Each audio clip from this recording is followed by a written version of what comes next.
Good evening. This December the 16th Board of Aldermen meeting is hereby called to order. I'd like to ask Alderwoman Pat Hamilton to lead our invocation, followed by the Pledge of Allegiance, which I will lead. Please stand.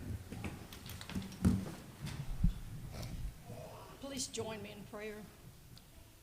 Dear Father in heaven, we thank you for the freedom that we share tonight to get together and to do the business of the city. Dear Fathers, we look back in the past year and all the meetings that you have blessed us with. Father, we thank you for that, especially since tonight's the last meeting for this year. And dear Father, as we are in the middle of our Christmas season, we just ask you, dear Lord, to remind us when we're doing the gifting and the giving that there is a reason for this season.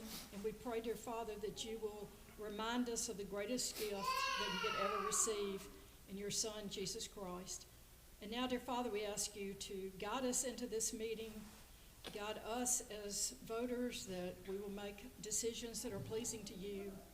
We ask you, Father, to bless our mayor as he guides this meeting, and we especially ask you, dear Father, that all that is said and done will be in your honor and glory. This we ask in Christ's name. Amen. Amen. Salute. I pledge allegiance to the flag of the United States of America and to the republic for which it stands, one nation, under God, indivisible, with liberty and justice for all. Thank you. Be seated. Ms. Stewart, would you conduct roll call? Yes, sir. Aldridge. Here. Collins. Here. Dickerson. Here. Earhart. Here. Gamage. Here. Hamilton. Here. Wallace. Here.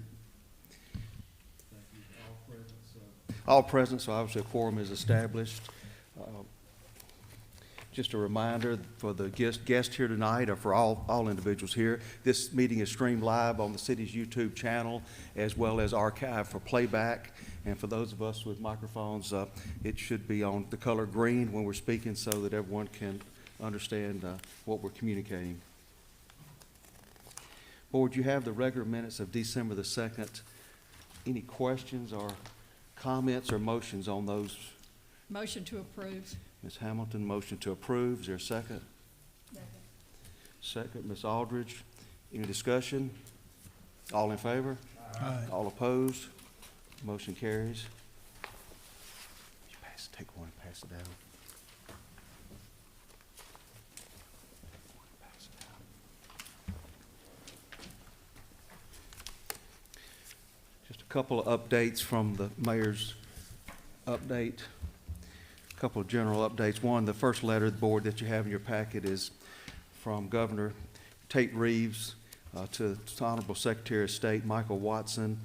He has appointed Scott Trapolino, our GIS manager, to the Mississippi Emergency Communications Authority to represent the GIS Coordinating Council statewide. So we're thankful for Scott Trapolino and his expertise and things that he can take and help the state all the way in all the cities versus just one city. So congrats to Scott Trapolino for getting appointed to that position. And also the letters following that are from the fire services team members that built the ADA ramp for the person that had the needs after they had a heart attack and CPR was performed, et cetera. One of our own team members from City Hall and the fire department's gone above and beyond helping that person, plus building a handicap ramp so she can get in and out of her home now that she's out of rehab. So great job by the fire staff for handling that. You have the consent agenda before you, items 1 through 28. Any questions, board? Questions, comments, or motions on the consent agenda? Who made the motion? Collins motion, second Wallace. Any discussion? All in favor? Aye. All opposed? Consent agenda approved as is. Board and guests, I'm going to take one item a little bit out of order. I'd like, Madam Clerk, we want to go to the old business item number 1 for bids open for Craft Road widening from College to Church Road or Church to College Road. We have Supervisor Medlin with us tonight, as well as Transportation or Road Manager from the county, Bob Jarman with us as well. But Andy, would you give an update from the engineering side? I know we had multiple bids. I know the county and the city both reviewed those bids Anything else the board needs to be aware of? We got good, bids came in on this. November 24th, we did open the bids, and Lehman Roberts is the one that came in, the low bidder at $4,184,017.30. So we do recommend that approval be given for that. Thank you. And, Board, I've briefed you before that Supervisor Medlin, on behalf of the Board of Supervisors, did approach the city about partnering with the city of Olive Branch to widen that to 5 lanes, Craft Road to 5 lanes from Church to College. The county's portion, through a memo of understanding, they're going to contribute $2 million, and the city of Olive Branch will pay the remainder, around $2.4 million, to make that project happen. Bids are in. Timeline for the work, Mr. Swims? I'm sorry, Approximate timeline for the work? We should probably be starting this right after, as soon as the weather is good, after the first of the year. Okay, very good. And length of time, we can't do it outside the school year. The length of time is going to require some work during the school year, I'm sure. Yeah, we won't be able to completely avoid that. So, but they do have a good plan in place for traffic control. We'll be building on the outside lanes, trying to keep 2 lanes open at all times. So. Gotcha. A lot of vehicles en route to Lewisburg schools and also to and from work. So once completed, that'll be a great add. Mr. Medlin, Supervisor Medlin, anything to add to this? I wanted to come up and present you with our part of Monday night. The board voted yesterday to go ahead and approve the check. I think the MOU read that once you got the bid and accepted the bid, that we would bring our portion to you. And I'm glad to be here to present it to the board. I appreciate y'all working with us on that, because I try to work for projects and move traffic in our area, all over the county really, but in our area especially. And we actually, while I'm here, I would like to say we actually voted yesterday too for our attorney to do a MOU with y'all on the Bethel Road College Road light and widening in front of the hospital. Well, thank you. So they agreed to go ahead with the whole project, the 5 lanes from the hospital down to College and the red light, and turn lanes on College and Bethel. So we did that yesterday. He'll be working with Mr. Dye, your attorney, on the MOU. But I wanted to be here tonight to present this check to you. And I guess I'm playing Santa Claus. So We'll sure take it. And we've done a lot of projects before, but I just wanted to bring this on tonight and present to you in person. Thank y'all for working with us on it. And hopefully that corridor, Craft Road, lacks about 2 miles being widened to 5 lanes all the way to I-269. And hopefully we can do a joint project. And I've talked to the mayor about it at some point when we're both able to fund it, and have a 5-lane north-south corridor all the way through.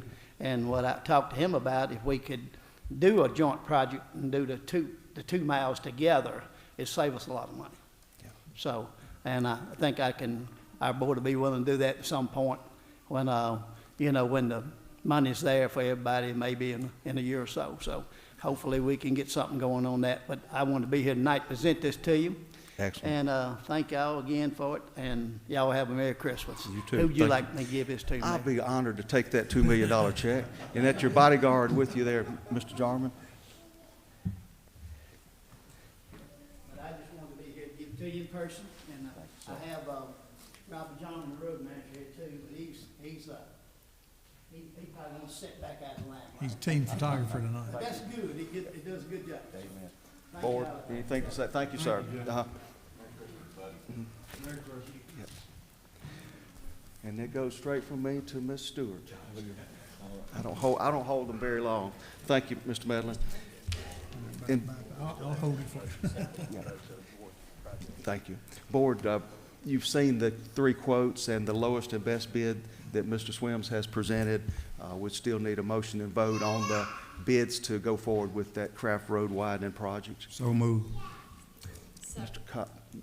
Mr. Gammage motion, second, Ms. Hamilton, all in favor? Aye. All opposed? Motion carries.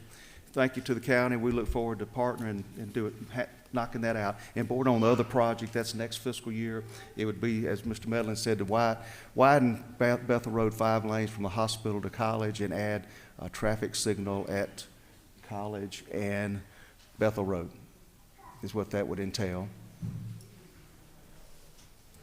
And that's about $1,050,000 each for the city and the county to add that light in those lanes. Back on the regular agenda, Planning Commission old business. This is a public hearing for consideration of application for a zoning map amendment submitted by Chance Walker of Smith & Walker LLC on behalf of property owner Cynthia Fox, trustee. The request is to rezone 108 plus or minus acres from AR, Agricultural Residential District, to R2, Single Family Residential District, for the purpose of creating Fox Paw Creek, a residential subdivision. The subject property is located on the west side of Davidson Road, approximately quarter of a mile south of Goodman Road. This date was set for the public hearing on November the 18th for it to take place tonight. Staff report, please. Mayor, One moment. Mr. Dye. Mayor, Board, we did have a petition in opposition presented in regard to this application. The petition has been reviewed by the planning staff, and you can see the map on your monitors and on the screen. The law in Mississippi and planning statutes is that if you have a petition in opposition signed by the owners of 20% or more of the property adjoining any one side of the subject property, that in order for a motion to approve to pass, it would require 3/5 of the board, of the Board of Aldermen, in order for it to pass. 3/5 of a 7-member board would require 5 votes instead of a simple majority of 4 votes. The petition is, in compliance with state law, and it's staff's recommendation that the board vote to recognize that the supermajority would be in effect. And that way, it's clear from the outset what the required vote would be in the event there were a motion to approve. So, Mayor, it's my recommendation that the board vote. We need a motion second and vote to recognize the supermajority in effect. If there's no questions, is there a motion to recognize this supermajority opposing? So moved. Mr. Wallace motion. Is there a second? Second, Mr. Collins. Any discussion? All in favor? Aye. All opposed? Motion passes to recognize this application as supermajority required, which, as Mr. Dice said, would require 5 votes instead of 4. That's right. Mr. Swims, or staff report, rather? Thank you, Mr. Mayor. First off, I'd like to give the board a quick lowdown on where this property is. This property is located on the west side of Davidson Road. It's about a quarter mile south of Goodman Road. It's on the west side of Davidson. Here's the intersection of Timber Oaks and Davidson Road. It's directly across. There you go. Thank you, Song. It's directly across from that intersection. The intended use is a 262 lot single family subdivision called Fox Paw Creek. As you can see on the left side, there is the proposed preliminary plat. You can see the phase 1. The first phase is 121 lots right there. And to the west is the second phase, which will be comprised of 141 lots. Also, you'll notice that there are some streams along the interior of the property, and I believe that there's some waiting for the Corps to determine the exact delineation of those stream areas. On to quick summary. I'll give you all a quick summary. I'll endeavor to be brief yet thorough. This request is to rezone from AR Agricultural Residential to the R2 Single Family Residential Zoning District. In the R2, it's a 9,000 square foot minimum lot area is required. The existing land use is vacant. The future land use designation is suburban neighborhood, and the applicant has also submitted a concurrent preliminary plat application which does meet all bulk requirements of the R2 zoning district. So when we look at the surrounding zoning and future land use map, on the left you can see that's the zoning and land use map. To the north is a church, and there's some commercially zoned property. To the east, we have detached single-family residential homes on the north side of Timber Oaks Drive. On the south side of Timber Oaks Drive, we also have detached single-family residential. To the southeast of the property, we have Autumn Woods Memorial Park Cemetery. To the south are vacant properties. To the to the west, we have vacant properties also, and a PUD with detached single-family residential. When we move to the future land use map, thank you, the subject property you can see is in yellow here. To the north is commercial corridor. To the east is rural estate, as far as the future land use map. To the southeast is public, semi-public. To the south is suburban neighborhood. To the west is in suburban neighborhood also, and green space. And that completes the future land use map. Moving along. The key features of this subdivision, as you can see outlined in red, are the two phases, 121 lots and 141 lots. In purple, we have the proposed improvements to Davidson Road by the applicant. We look going from north to south, right there in the lower right-hand corner of your slide here. Davidson Road offside improvements on the east side toward Goodman Road. The applicant proposes adding curb and tapering from 30 feet to 24 feet. There will be a crosswalk right there near the church. And then moving on to further south, Davidson Road would be widened to 24 feet with an open swale section and 5-foot trail. And then once we get past the intersection of Timber Oaks and Davidson Road, there is no widening proposed, although the trail is proposed. Also, the applicant proposes to have traffic circles in both phases and traffic calming devices in phase 2. Detention areas will also be used as open spaces for both phases, and the stream buffers as we previously discussed. So I'd like to also present some slides showing some of the improvements. This is the trail and fence that the applicant proposes. The fences are for the entry areas, the entry boulevards, which are right there. Thank you. And it's a crossbuck fence. There are several options here. Those would be at both entrances. As you can see the fences in the exhibit here. I'm going to move to the next amenity here. This is the landscape and site furnishings. As you can see, the applicant does propose in the upper left-hand corner of the slide pavilion options for around the lake. There would be a pavilion around that lake along with the walking trail. You can see also some parking there, and I believe that there's a mail kiosk in that location.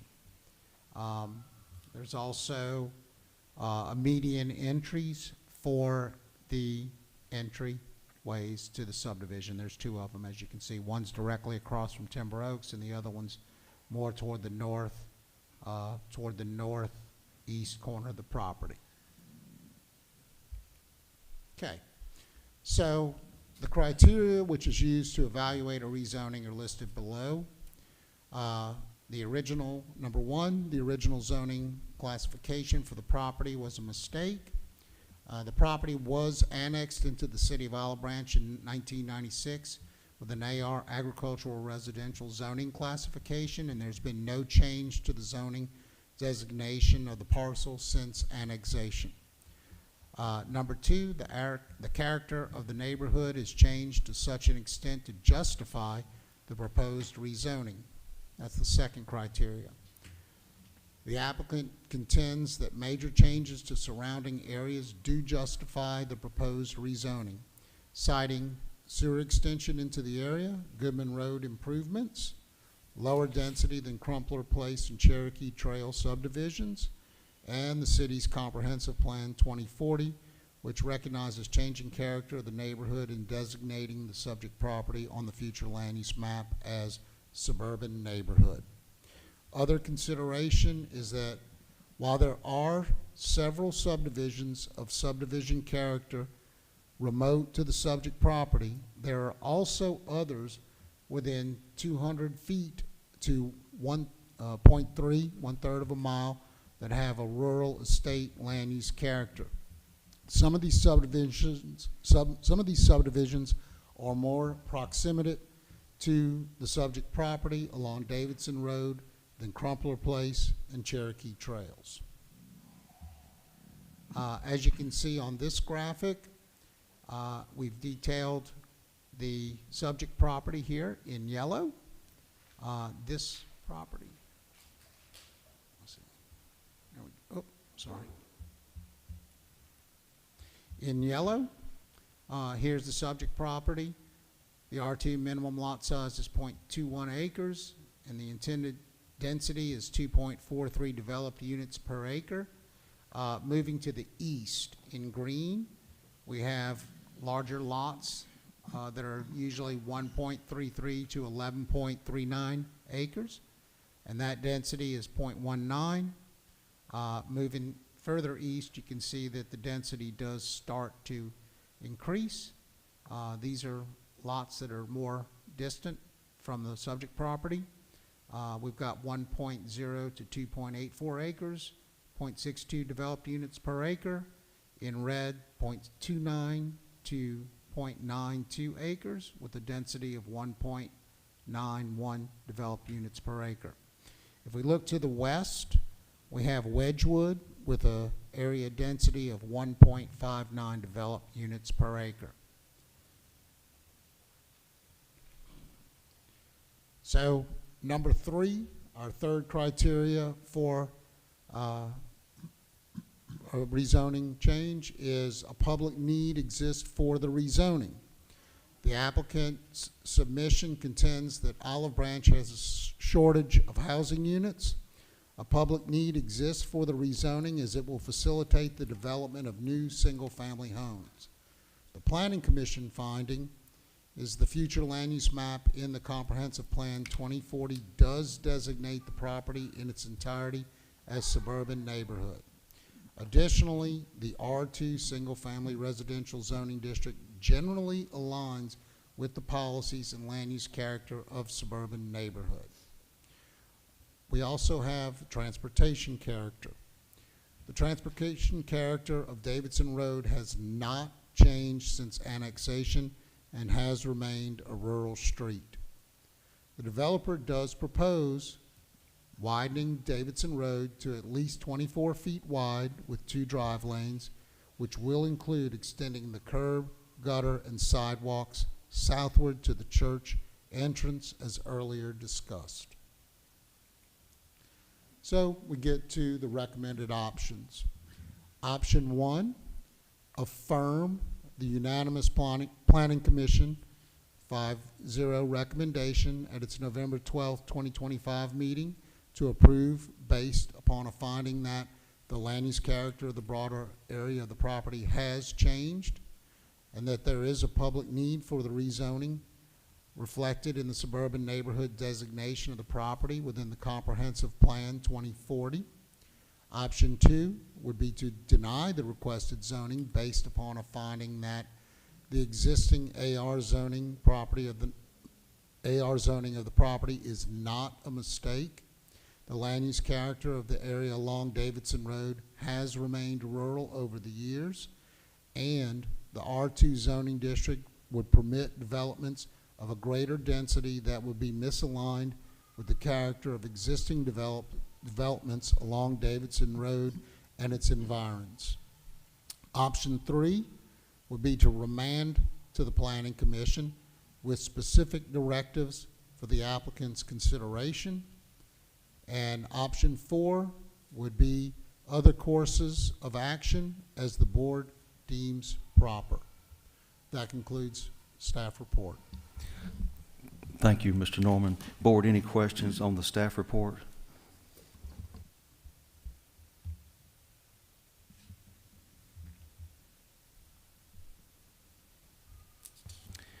Does the applicant have anything else to add to this application?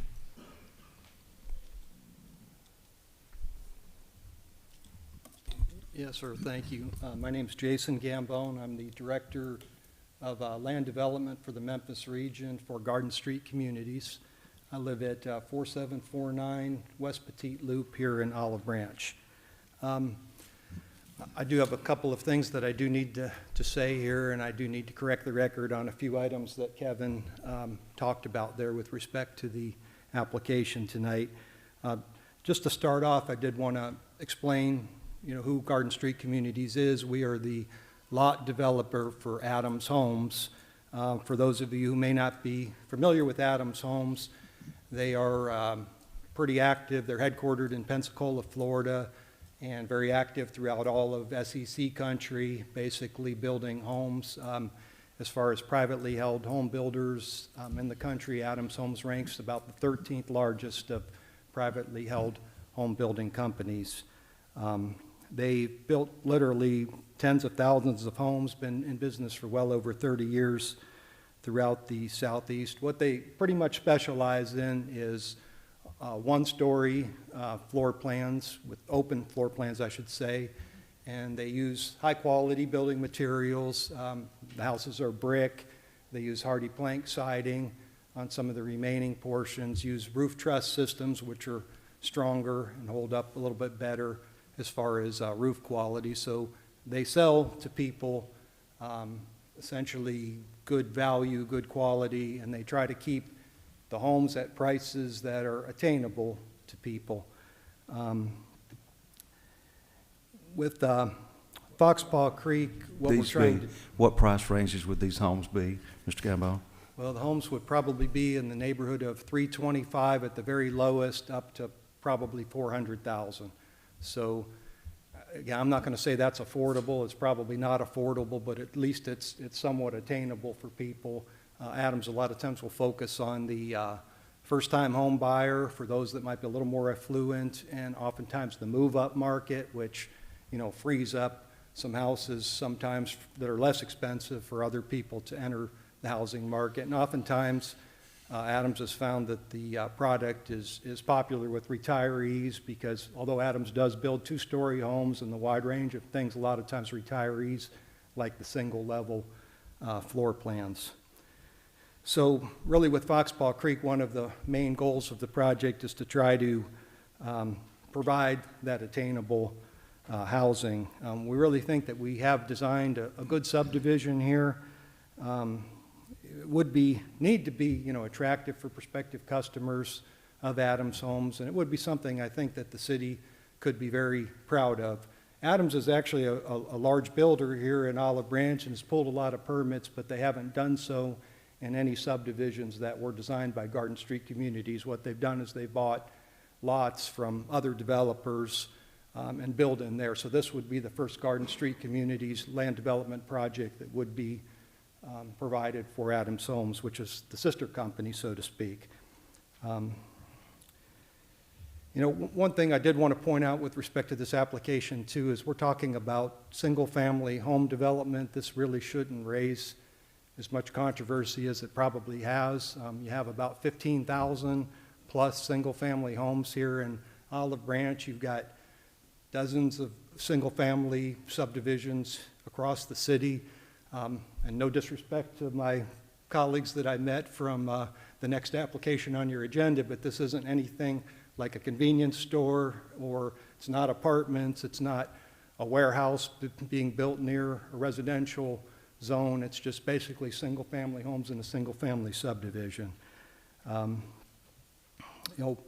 One thing with respect to the design that I did want to point out, it was pointed out in the staff report that the minimum lot size is 9,000 square feet in that R2 zone, but within this development, within the 262 lots, the smallest lot is a little bit over 9,000 square feet, and the largest lot is over 21,000 square feet. So the largest lot in the subdivision is a half an acre in size. The average size of these lots is 10,664 square feet, and more than half of the lots of the 262 are well over 10,000 square feet in size if you look at the median of the sizes. Now, I think that the main thing, and the reason that I think this is a good application, really has to do with how the subdivision has been designed, which the staff didn't really hit on. We have no lots or houses that are directly facing Davidson Road. All of the lots, what we have along Davidson Road is basically a wide landscape buffer. All of the lots are facing internal to the project. And so again, along Davidson Road, what we're trying to do, I think it was mentioned about the rural character or transportation character, whatever that might mean of the road, but what we're trying to do is really preserve and enhance that with this project. So basically what we have along Davidson Road is we're proposing to maintain very wide tree buffers, 30 to 40 feet on our side of the property, but when you look at the aerial maps, there's actually about 10 to 20 feet of trees that are in the Davidson Road right-of-way. So if you combine that with what we're proposing, you're talking about buffers that are 50 to 60, 70 feet in width, okay? And then along the project, Kevin had mentioned the two streams that go through, and they have not been fully delineated. However, the issue isn't so much their delineation, but how much protection they might require. And what it appears, based upon the initial evaluation from the environmental consultant that we've hired for the project, that at least one of those two streams that run north-south probably will not be considered blue line and would not require 60-foot wide protection buffers around it. And so, and also there's tributaries too that convey their ditches, their wet water conveyance systems that also would not require that protection. So while you'd have to keep those streams basically as drainage ways, you wouldn't necessarily have to put those protection zones on them. So we feel like once we got that environmental delineation that we could actually amend this plan somewhat to basically shift everything a little bit westward. And what that would allow us to do is basically take those buffers that we would be preserving along Davidson Road and actually make them wider and actually move the houses farther back. And I did some measurements, and just for the sake of discussion, from the front door of the houses that are along the east side of Davidson Road to what the back wall would be, or back door of the houses that would be facing inward in the Foxpaw Creek development, you have a distance of about 300 to 500 feet. And within that 300 to 500 feet, of course, you've got Davidson Road, and then you'd have this wide buffer. So it's quite possible that during the summer months that anyone that was living across on the opposite side of Davidson Road wouldn't even see, any of the, when there's foliage on the trees, wouldn't even be able to see any of these lots. So I did want to talk on the rezoning criteria as well. First, we're talking about the character of the area changing, and one of the reasons that Adams Homes really likes this property so much, and this project's advanced to the point that it has, is because of its proximity to Goodman Road that's changed. And I go back to the city motto of being able to live, work, worship, and play here in Olive Branch. And I mean, Goodman Road is really the main corridor. It's the main busiest road in the entire county, and being able to access that from this property is considered something highly desirable from the perspective of a home building company that's trying to, again, to market and sell their homes. One point is the second major change, other than how Goodman Road has changed over the years, the second major change is really the addition of central sewer out in that area, which if you look at development patterns in the area, every time that the city has annexed property and extended the sewer, what's happened is there's been land development. So with respect to the staff presentation where they're talking about transitioning and basically these big lots, all of those lots were there and built before there was central sewer in the area, right? And, right now, as a matter of fact, the city annexed that 19 square miles, back in 2021, and the city's literally spending tens of millions of dollars extending utilities to those areas. That's basically the way land development works in this region of the country. You have to have at least an acre and a half of property to be able to have a septic system here. So really, more so than most other places in the country, land development is driven here and economics are driven here by the addition of central sewer to these areas. So again, a major change. So when I did my analysis in terms of densities, what we looked at, we didn't try to compare the density proposed in Foxpaw Creek to properties that weren't part of the city and didn't have central sewer. When they developed, we were comparing to 8 subdivisions that were the nearest ones that I could locate going to the east and to the west, and also to the north to Ivy Trails. I was trying to find the subdivisions that developed post-annexation with sewer. And if you take a look at the numbers there, what you would find is that average of those 8 subdivisions is 2.21 dwelling units per acre, and what Foxpaw Creek is proposing is 2.43. So we're pretty close to that. And as Kevin pointed out, we are lower than Cherokee Trail. When you go over to the side of Craft Road Corridor, that has 4.06 units per acre, and also Crumpler Place, which is at 3.18 units per acre. So again, we feel we're right in line with all of the development that's been done in that area post addition of central sewer, and then of course with the growth of the Goodman Road Corridor. Kevin did mention the comp plan designates the property as suburban neighborhood, and there's quite a bit of language in the comprehensive plan that talks about the economics of land development and the changes that happen when you have central sewer in an area. The idea of developing this with 1-acre lots would definitely not be something that is economically viable. There is certainly a public need for housing at attainable price levels. This is a problem that doesn't just afflict Olive Branch, but it's a nationwide problem. The country currently has a deficit in housing units of over 4.5 million, short country nationwide. Here in Olive Branch, your permitting for the last several years has been very slow. If you look at the period between 2000 and 2021, Olive Branch was averaging permitting about 326 homes per year, and you've been under 200 for several years now. So you're really not, and the reason is really simple. I think Tracy Kirkley gave you a presentation maybe a month or so ago that she was talking about, price range, and that's really the problem is the homes that developers are delivering are basically too expensive. People cannot afford those homes. And again, main goal of this project is to provide some attainable housing and meet that public need. I have heard numerous times, I'm sorry, Alderman Wallace, but I've heard numerous times where apartments were before the board, and I remember you saying, I've never had anybody really asking me in Olive Branch, whether, for apartments.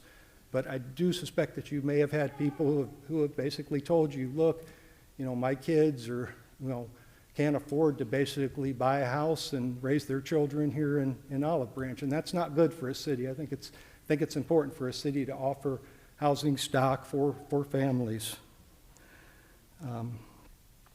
I did want to hit on the issue of traffic.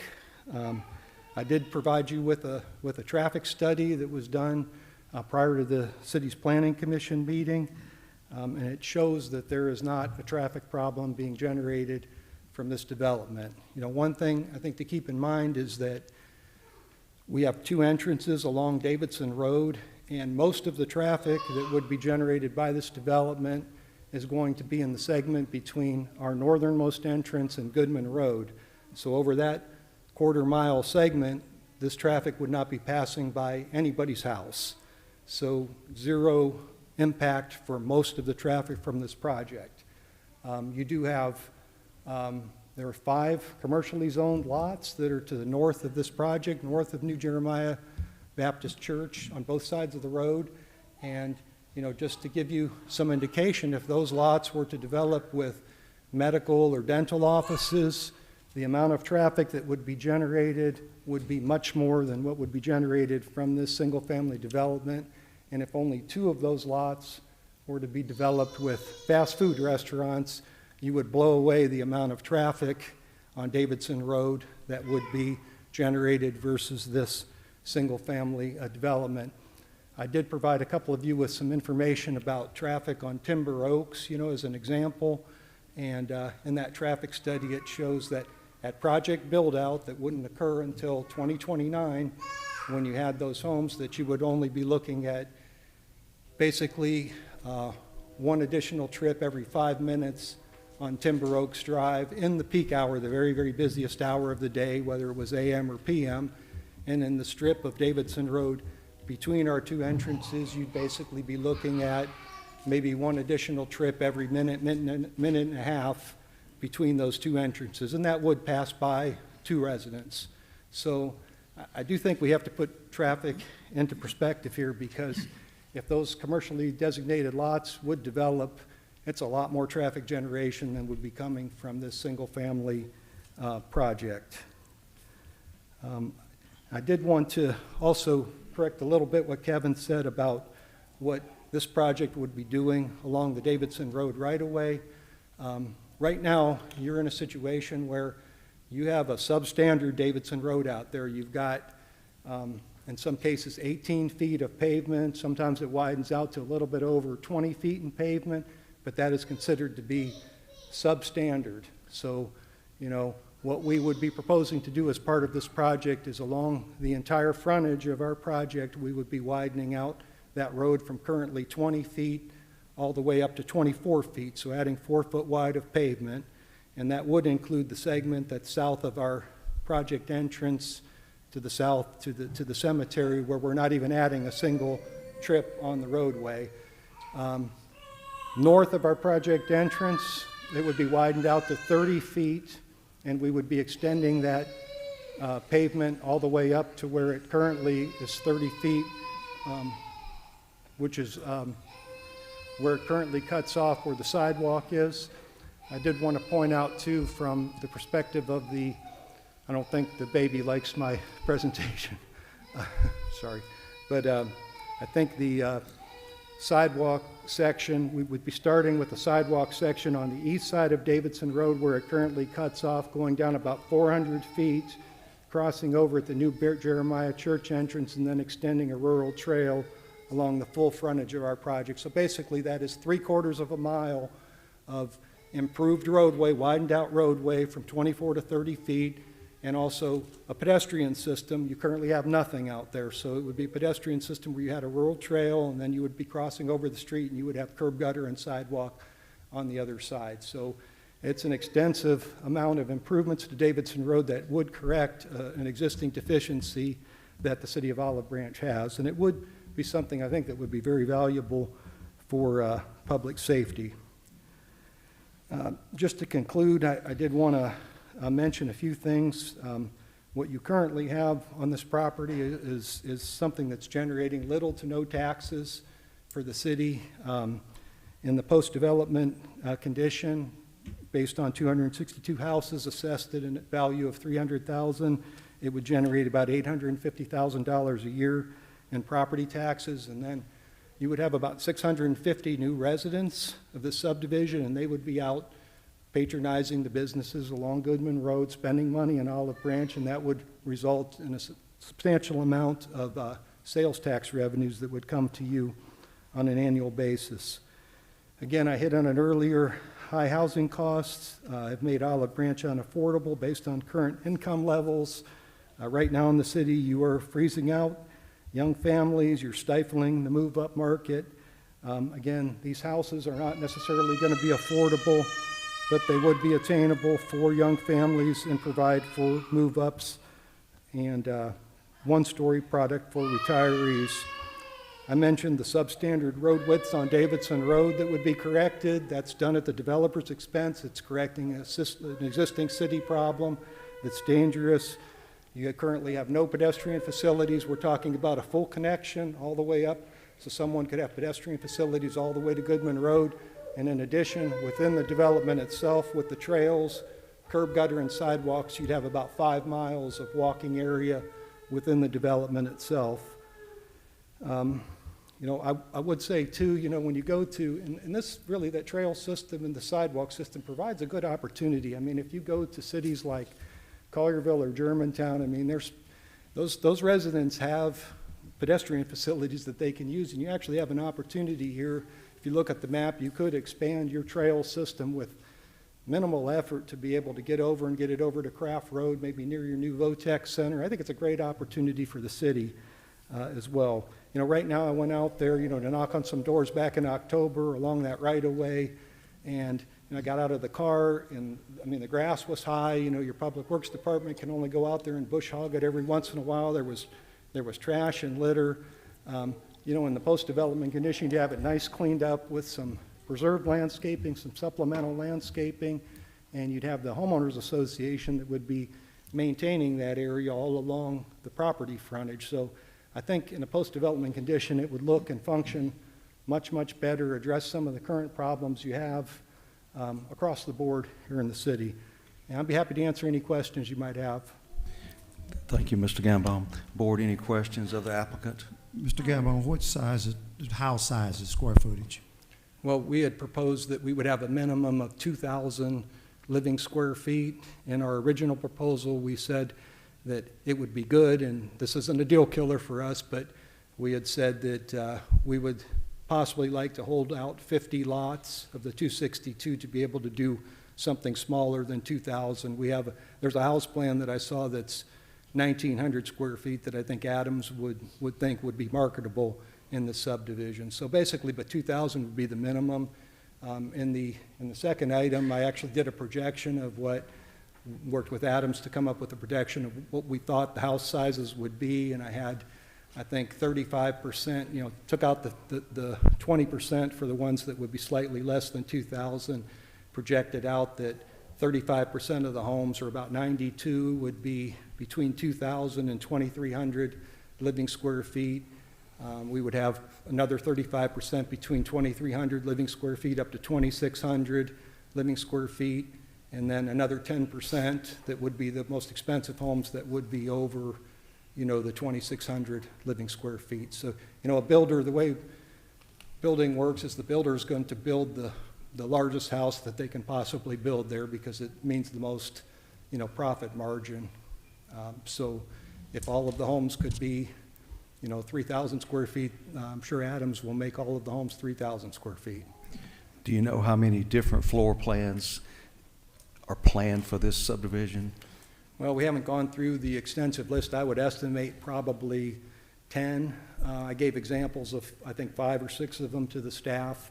Yeah. I'm not sure if they have the PowerPoint that I had provided on here, but anyway, any type of production builder, what they do is they have, they have a basic floor plan, and then they modify that with different roofs or different architectural treatments, different brick types. And so when I say there's 10, there's really be more like probably 50, because of all the different variations that you could have, or it's almost limitless how many variations of these floor plans you have. We would envision here that you would have the single story would probably be the most popular, but you'd probably have a number of 2-story homes. You would also have some that would have side entry, garage. The larger homes, you'd have to put those on the larger lots, a lot of times at the end of the cul-de-sacs where it fans out some. So, but it's really, we would anticipate a wide variety of housing types out there.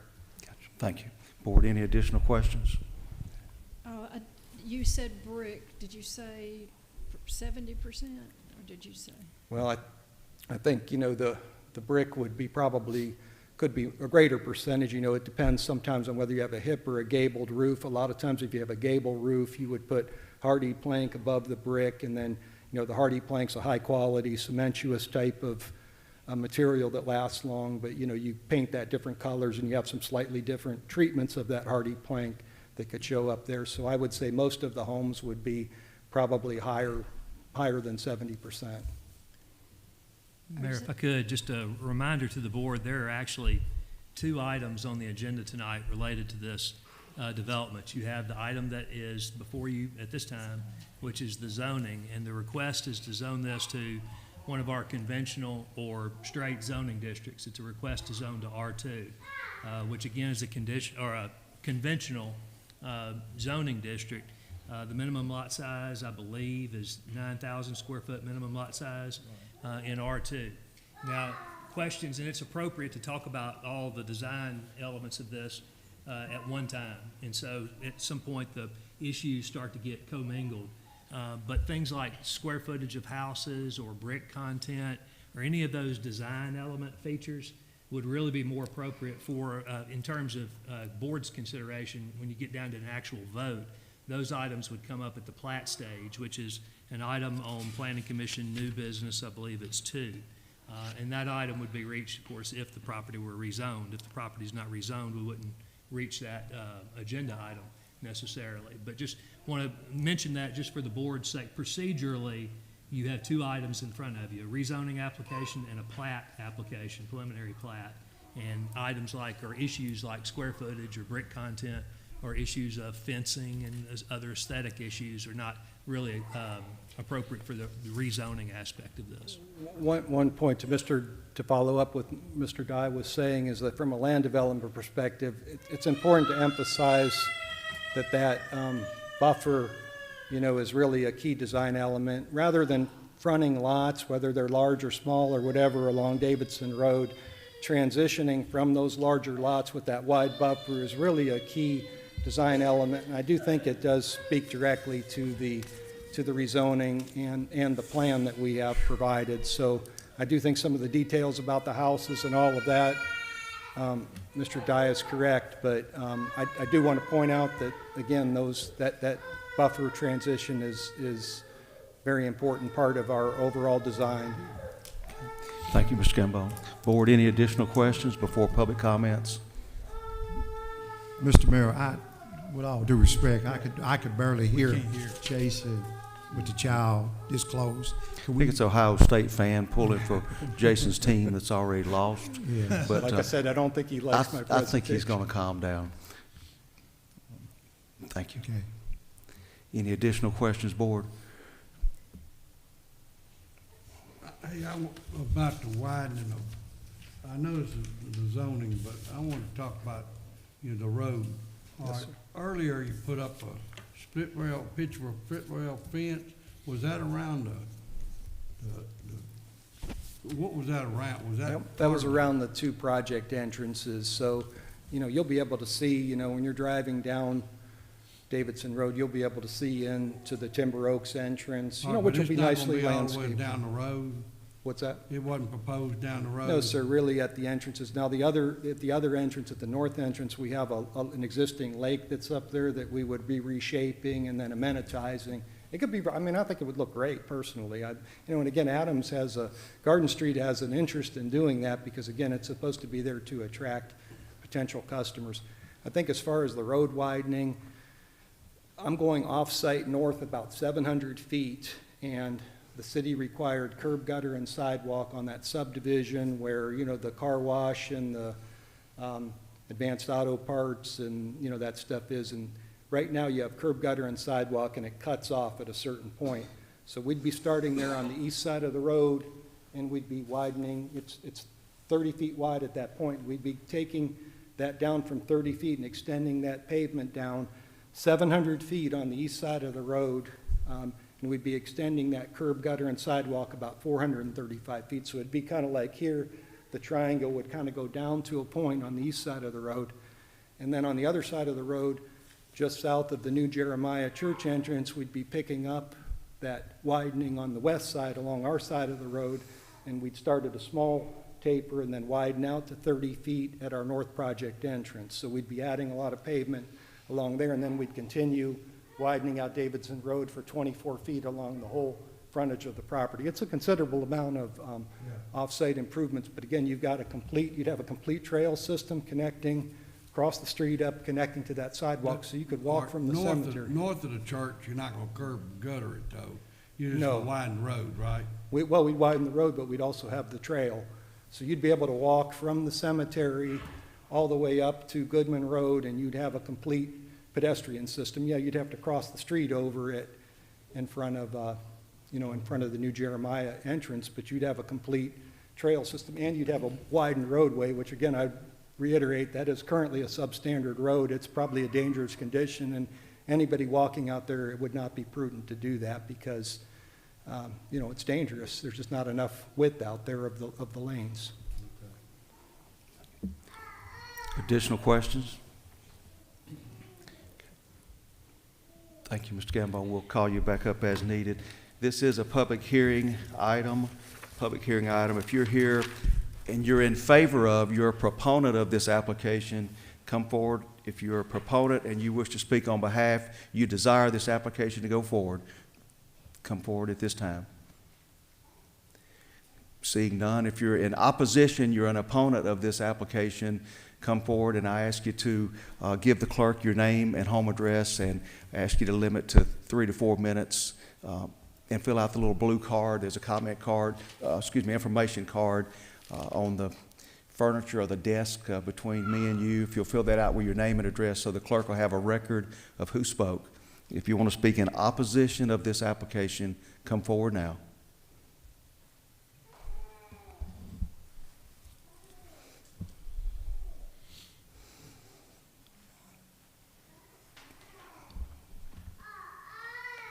Good evening.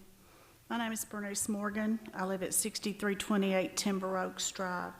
I've been a resident of Olive Branch for approximately 45 years, a resident on Timber Oaks Drive for approximately 35 years. When we moved in, it was not even a road. We had a neighbor across from us and my mother-in-law lived next door. We put in that road. We put in Timber Oaks Road, or Timber Oaks Drive as it's now called. I agree, Olive Branch does need housing, but this area is a rural area. That's the reason people moved out there. The lots are large. Rezone the property across from us, but don't put 262 homes on that property.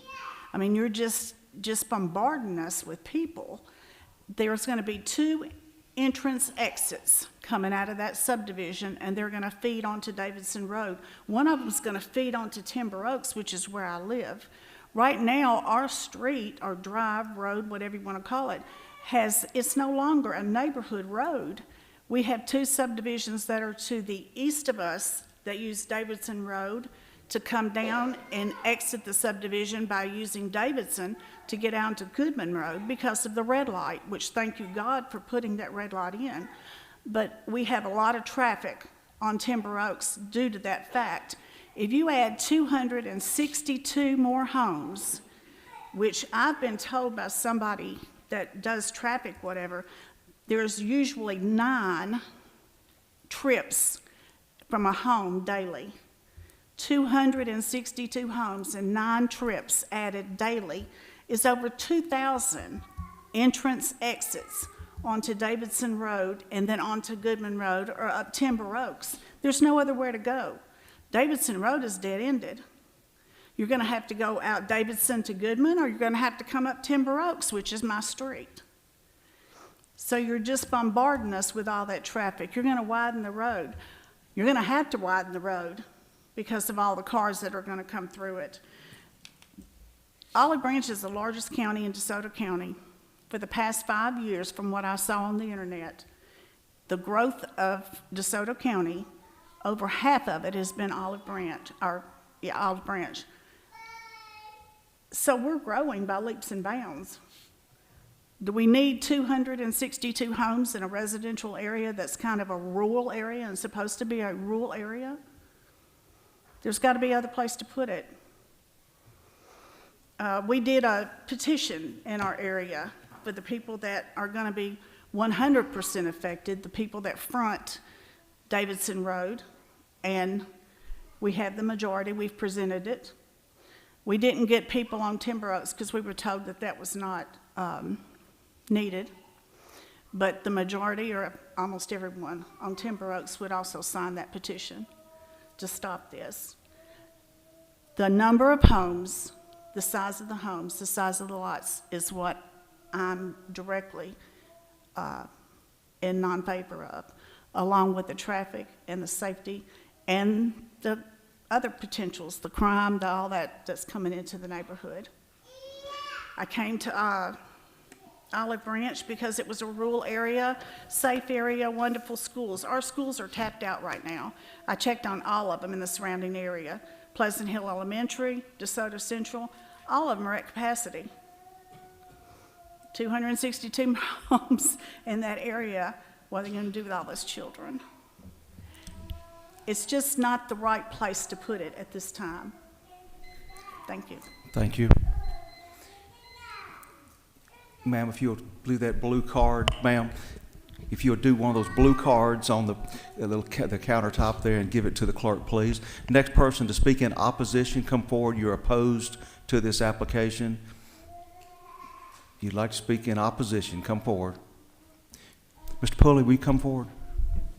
Anyone else to speak in opposition of this application?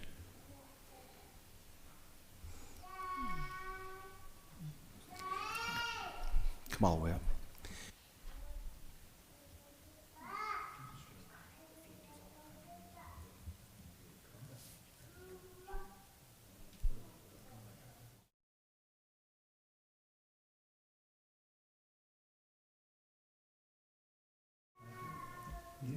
Anyone else to speak in opposition of this application before the public hearing comments are closed? If you're here to speak for or against it, come forward. Public comments are hereby closed. Mr. Gambone, you heard the information provided. Do you wish to address any of the information to the board that was provided in opposition? Yes, sir. The only thing that I would mention on this is there's some economic issues here that are at stake, and I think the cost of the land is quite expensive. The development cost to be able to build all that road, water, sewer, do all that off-site improvement, you're into 7 figures. I mean, there's carrying costs that are associated with doing this type of development because of the size of the loan that you need to do this. The way that this business works is you take that big number of development costs and you divide by the number of lots that you have, and you're going to get an amount development cost per lot. And then there's the small markup that goes with that basically pays for Garden Street communities and the time and payroll and the time it takes for me to do this. But by the time you add all of these planning costs in, engineering costs, environmental, geotech, engineering, obviously, you're getting, like I said, a very, very big number. And then when you go to sell the home, you're basically looking at multiplying that number that you get of development costs by 5 to determine the price of the home. In other words, if you have $80,000 of development costs and you have a 25% markup on that, that's $100,000. And so the home that you're going to have to sell there to make the project work is $500,000. So, if you decrease the lot yield, the more and more you decrease the lot yield, the higher and higher the development costs per lot go, and you end up at a price, let's say that number instead of $100,000 goes to $120,000, then you're up to $600,000 homes. And kind of the key issue here is that you just don't have the market, and it's not just Olive Branch, it's everywhere. There's just not enough of a market to be able to sell people $500,000, $600,000 homes. That market just isn't there, so it makes the whole proposition, unviable, from an economic standpoint. You know, with that said, like I said, a builder's gonna build as big a houses as they can, and, you know, if this would be a profitable venture with, you know, larger lots and everything, I'm sure Adams Homes Garden Street would do that and pursue that. It's just something that wouldn't work from an economic standpoint. Mr. Gambone, let me ask you one question. We just mentioned that the traffic person said that there would be 9 trips of well over 2,000 trips. Is that what your traffic study shows? Yes, sir. I mean, nationwide, it doesn't matter where the single-family home was built. That information, that comes from the Institute of Transportation Engineers book, and it's actually, I think it's 9.57 per home. So that's how you determine how much traffic is being generated by a single-family development. And again, you know, that same book, like I said, you could use that same book, and it'll tell you, you know, how much traffic's going to be generated by a 2,000 square foot, you know, fast food restaurant. You know, so that's where I got those numbers from. Really, the way you measure traffic isn't so much the trips per day. You measure traffic at the peak hour.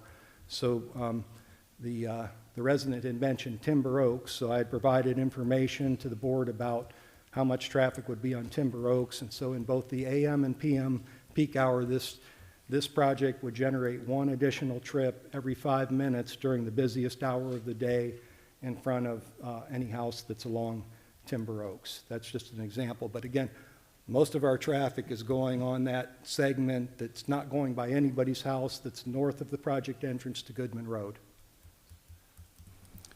Thank you. Any additional questions, board, from staff or the applicant? Mr. Wallace? In this development, was it doing like a gradual decrease from the larger lots out in, or how was that set up? Sir, well, I do remember, and this project never made it to the Planning Commission or to the Board of Aldermen, but a number of years back, there was a developer who had done a project called Mallard Point or Mallard Lakes or something, and the way they had designed that project was they had half-acre lots lining along Davidson Road, and then there's really not enough depth to transition effectively, but to get their number of lots up to the point that the project would be economically viable, they transitioned down to lots that were only 5,000 or 6,000 square feet in size. Oh, okay. And it was a bad plan. You know, that's what our traffic study, when the traffic study started, it was based on 318 lots. That 318 came from that old Mallard Point plan. But in my opinion, my professional opinion, doing this for 35 years, trying to do a plan like that where you're stepping down lot sizes in this circumstance is a mistake. I think the way that we've done it with that wide buffer that we're trying to make as wide as we possibly can is a much, much better way to do that transition. And I do think I feel very strongly that maintains the rural character along Davidson Road and enhances it, in fact, by creating some facilities for people to walk and more safety. So I think the way that we've done this plan, you know, is much more effective versus something than stepping down lot sizes. To answer Alderman Waller's question in terms of whether the lot sizes are being stepped down from Davidson Road to the west of the property, no. So you do not have that step down here. If the intent was to have a situation where you step down from after this buffer, that is not the way this is designed. No, sir, the buffer is our transition, and then from that point, the lot sizes are what the lot sizes are. And there's a wide range in there. Like I said, they go from 9,000 all the way up to half an acre, but they're just, the larger lots are really more at the end of the cul-de-sacs. Mr. Dye? I was just going to remind the board that the question before the board at this point is whether to rezone this property from AR to R2. Any question as to other conditions and different aspects of the development would be appropriate at the plat stage. But to this point, the singular question before the board is whether to rezone the property from AR to R2. Mayor Adams, I have a comment. I'm ready to tender a motion if there's no other board questions. Okay. all due respect to both parties, I appreciate the presentation and the lack of interest of time tonight. I will make my comments very short. I don't think there's any question that this property needs to be rezoned, and we do need the housing aspect to it. And at some point, there will be a subdivision there.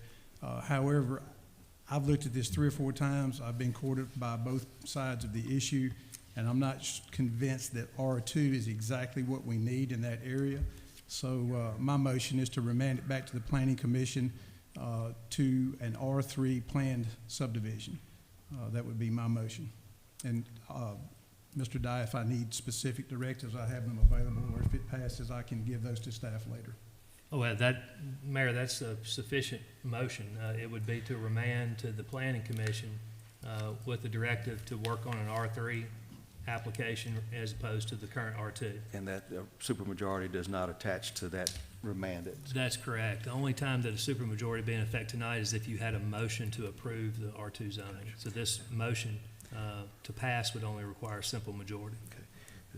Mr. Earhart's made a motion to remand this back to the Planning Commission for R3 workup.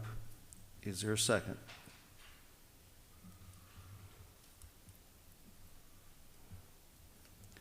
Motion dies due to lack of second. Any additional comments or motions? Mr. Mayor, let me make a couple of comments on this before we make another motion. There's been several applications here that have mentioned school capacity. This board has nothing to do with school capacity. We have an elected school board, and that's their job, is to handle school capacity. Recently, and in fact in the last couple of days, I saw an article about the size of the schools in the state of Mississippi. The number 2 school size-wise is DeSoto Central. There's 2,400 students. South Haven is number 5. It's got 2,100 or so. Olive Branch has got 1,000. It's nowhere near capacity. There's been no outcry about trying to get the school zones corrected. We're sending tax dollars over there to increase DeSoto Central schools. And we've got empty classrooms in Olive Branch. Can be easily solved by just moving some district lines.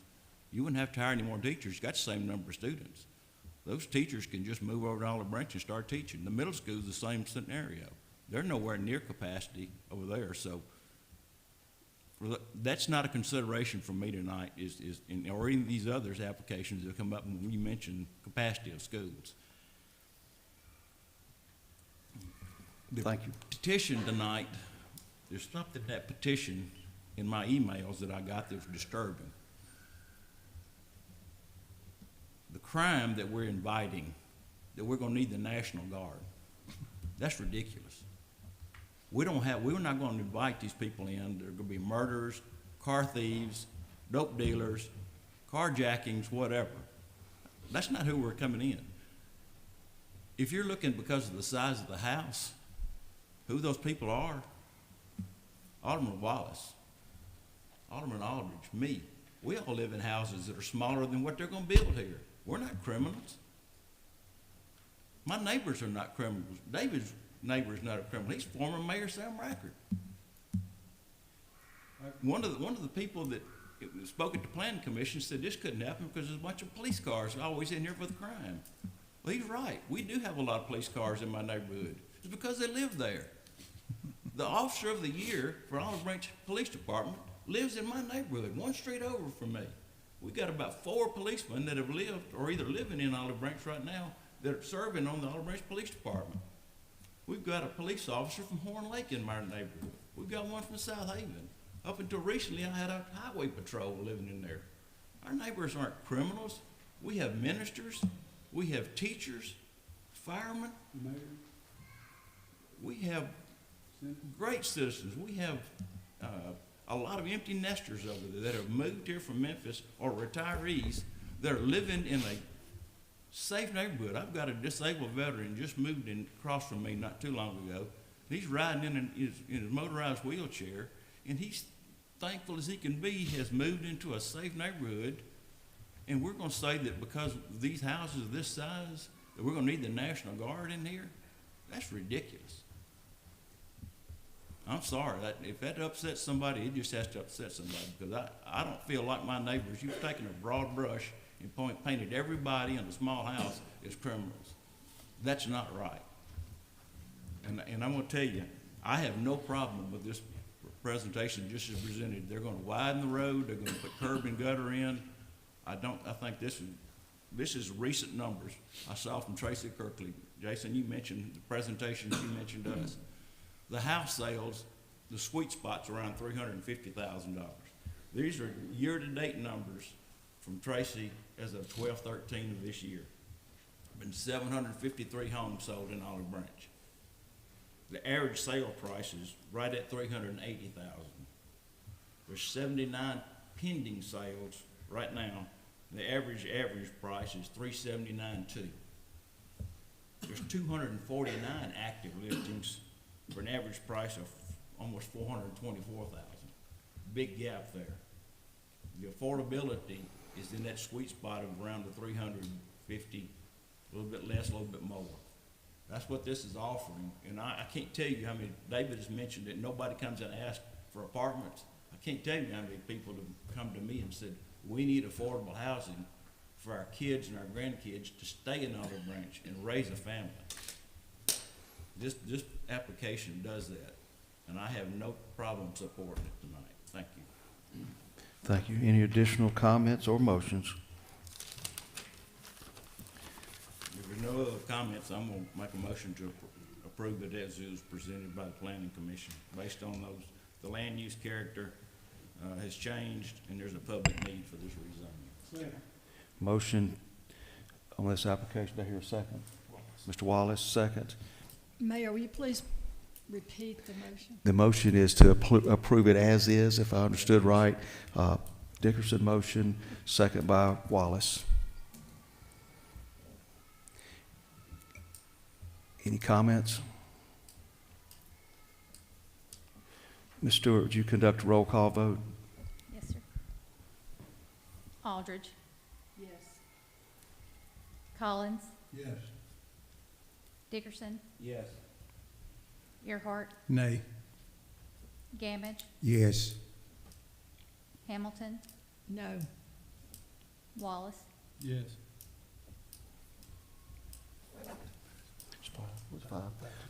Five, two vote, 5 yeses. It satisfies the supermajority. Application voted to be, it is approved. Next item on the agenda, public hearing for consideration of appeal of the Board of Adjustments, November the 13th, 2025, denial of a conditional use permit application for a convenience store with fuel pumps to be established on 1.20 plus or minus acre Lot 1 of Holiday Crossing, Section A, First Revision Subdivision. The subject property is zoned PUD, Planned Unit Development District, and is located at the northwest corner of Hacks Cross Road and Highway 302, known as 7015 Hacks Cross Road. This public hearing date was set on December the 2nd for this date. Staff report, please. Mayor Aldermen, before you is a request to consider an appeal from Lauren Ward regarding a conditional use permit that was denied for a convenience store with fuel pumps at the northwest intersection of Highway 302 and Hacks Cross Road. This was considered by the Board of Zoning Adjustment at its meeting on November 13, and it was denied. On account of that denial, the applicant has appealed the board's decision to you for consideration. So I did mention the property is located at the northwest corner of the intersection of Hacks Cross Road and Highway 302. That is the current Hardee's restaurant. The proposal is for a convenience store with fuel pumps, particularly or specifically the Murphy's gas station. Their intent is to construct a 2,824 square feet building with 12 fueling stations. That is basically 12 fueling stations on that particular piece of property. That will meet the threshold for convenience store with fuel pumps that are allowed on lots that are minimum 1 acre in size. At the end of last year, precisely in December, the Board of Aldermen amended the zoning ordinance regarding convenience store with fuel pumps. It did address those that are proposed in planned unit developments.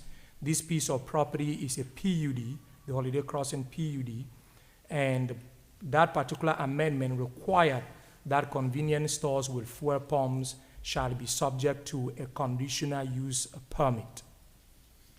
So I did mention, the Board of Adjustment reviewed this on November 13 and denied, basically based on two main criteria that are required to be met before a conditional use permit can be granted. There are multiple criteria: location, design, and other generic criteria as far as conditional use permits are concerned.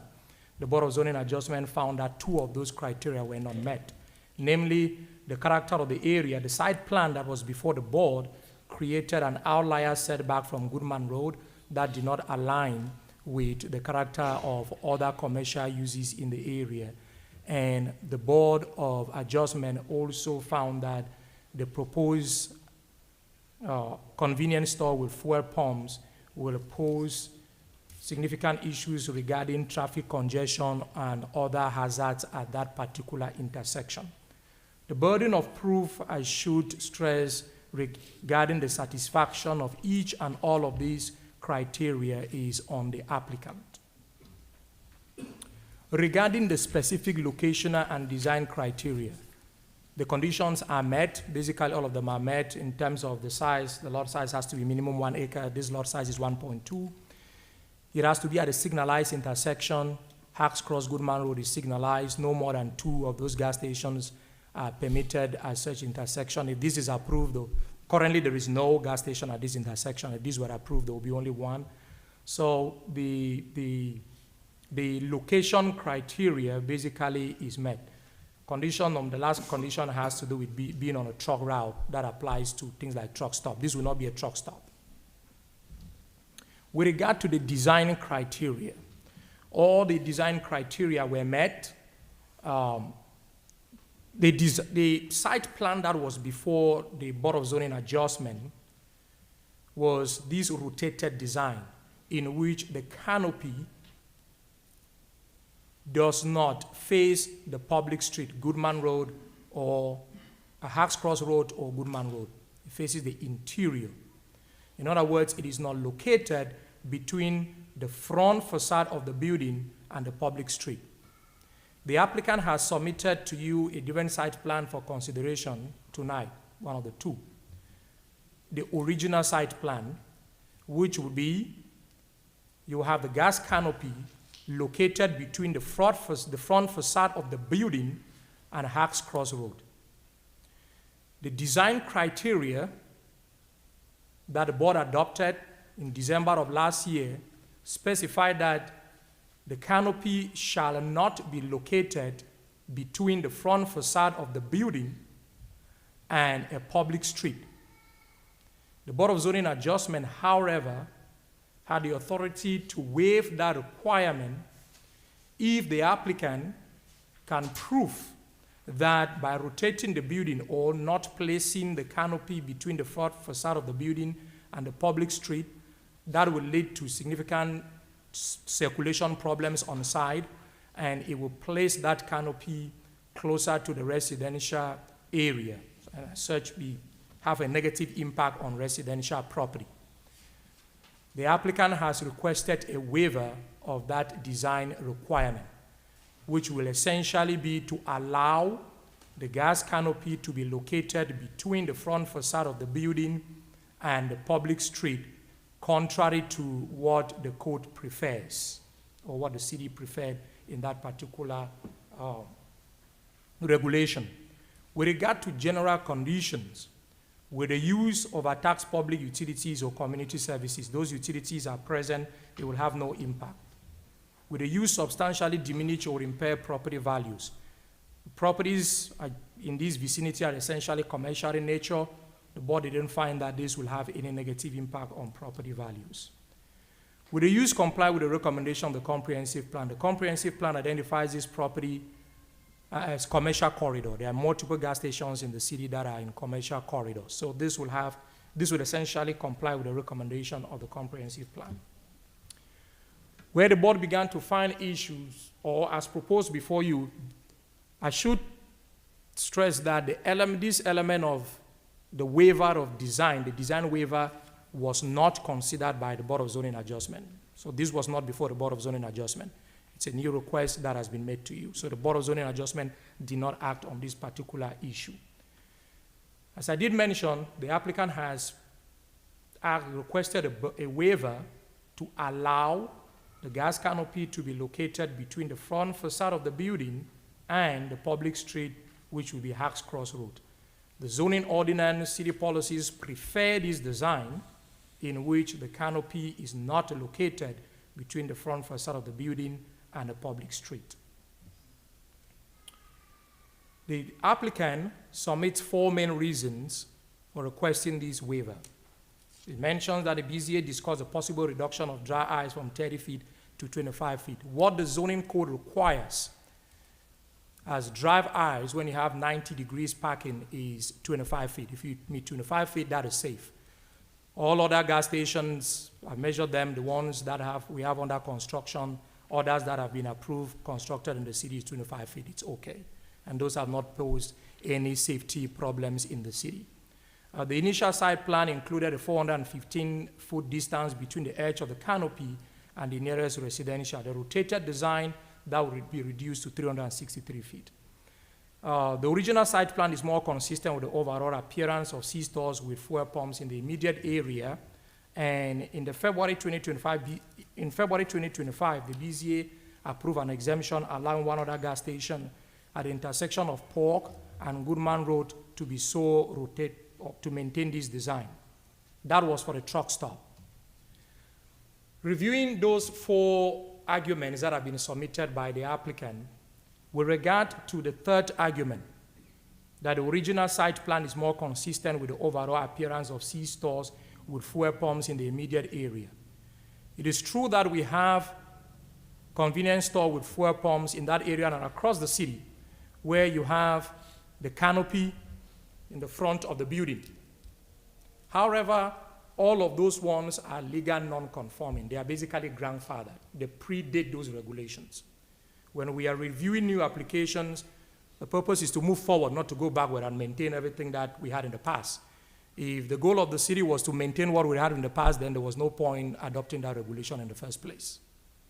So all the ones that are along that corridor that have been constructed, those are grandfathered. As a matter of fact, the convenience store with fuel pumps in Oak Park Town Center, directly across the street southeast from this particular intersection, that is, the canopy is required to be at the back. It's not permitted between the front facade of the building and Goodman Road. So, and that came into effect just before those regulations were passed. So you already have one in the area that is required to be designed appropriately as the city desires. With regard to the February 2025 BZA decision allowing a convenience store canopies, gas canopies for a truck stop on Polk, at the intersection of Polk and Goodman, to be located in the front facade, between the front facade of the building and Polk, that was for a truck stop. And in that case, the Board of Zoning Adjustment took into consideration traffic circulation. The board did not want to put passenger trucks together with 18-wheelers. And so the site plan was such that the 18-wheelers would be at the back, and there would be no interaction between the 18-wheeler trucks and your normal passenger cars that would be in the front. So that was the traffic circulation element that was considered in that particular case for the truck stop. With respect to the separation distance between the gas canopy and the residential, if the canopy were rotated, you will have 363 feet separation to the nearest residential. If it were not rotated, it would be 415 feet. There was a purpose for which this particular regulation was put in place. And I think at that particular meeting in which these regulations were presented, Mr. Ngamboni here present, I remember his presentation with regard to this. The zoning ordinance requires that gas stations or canopies be a minimum 200 feet from residential. That is a protective distance. So in this case, in both cases, is really not, in both cases, you're far more than the 200 feet. And secondly, the residential element, one of the considerations that was made in adopting this regulation was to avoid a situation where if you rotated and placed the canopy behind the building, that canopy will adjoin residential immediately. For example, the board will, you may remember the convenience store that was once proposed on College and 305, which the board denied. That was brought up during when these regulations were being adopted. If that had been rotated, the canopy would have been placed immediately adjoining single-family residential. So these regulations were intended to avoid that kind of scenario. It is not what we have here. In effect, there are no negative impact issues regarding both on-site traffic circulation and proximity to residential area that would warrant a waiver. With regard to the adverse character of the neighborhood, the applicant avowed that the uses in the area are mainly commercial in nature, and as such, the character of the area will not be affected by the proposed gas station. Secondly, the trees, these trees, basically all of these trees in the site plan will be left in place, and they will serve to buffer or screen the back of the building from Goodman Road, if that particular waiver was granted, and the character of this area will be maintained. One of the lucky things that we have this year on staff is that we have a landscape architect. We went out there and we did a measurement from the fence, the public right-of-way, to where the building will be. The yellow line you have here, that is basically where that building is going to be, 26 feet from the right-of-way. To position the building there, you will have to grade over the roots of those trees. And once you do, those trees are going to die.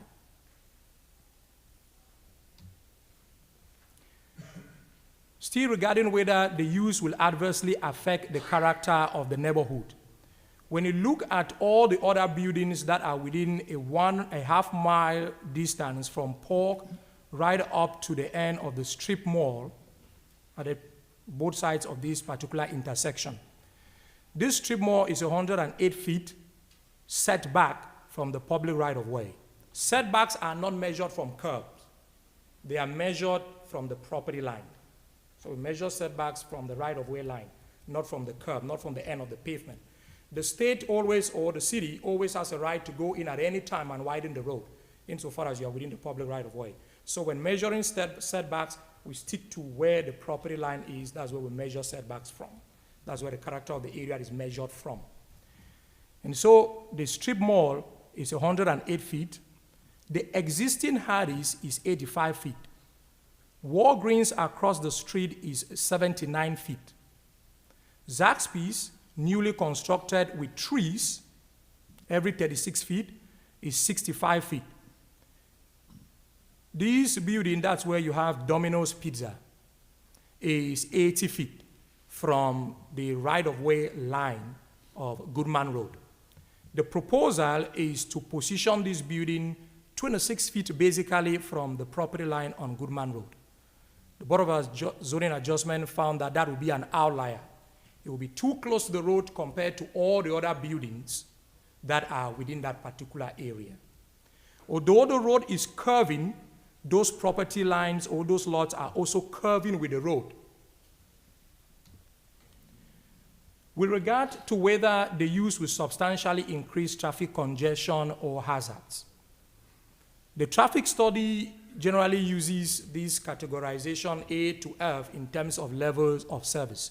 There is language that is used by the FHA with regard to how you categorize them, or you understand these in terms of driver's level of comfort.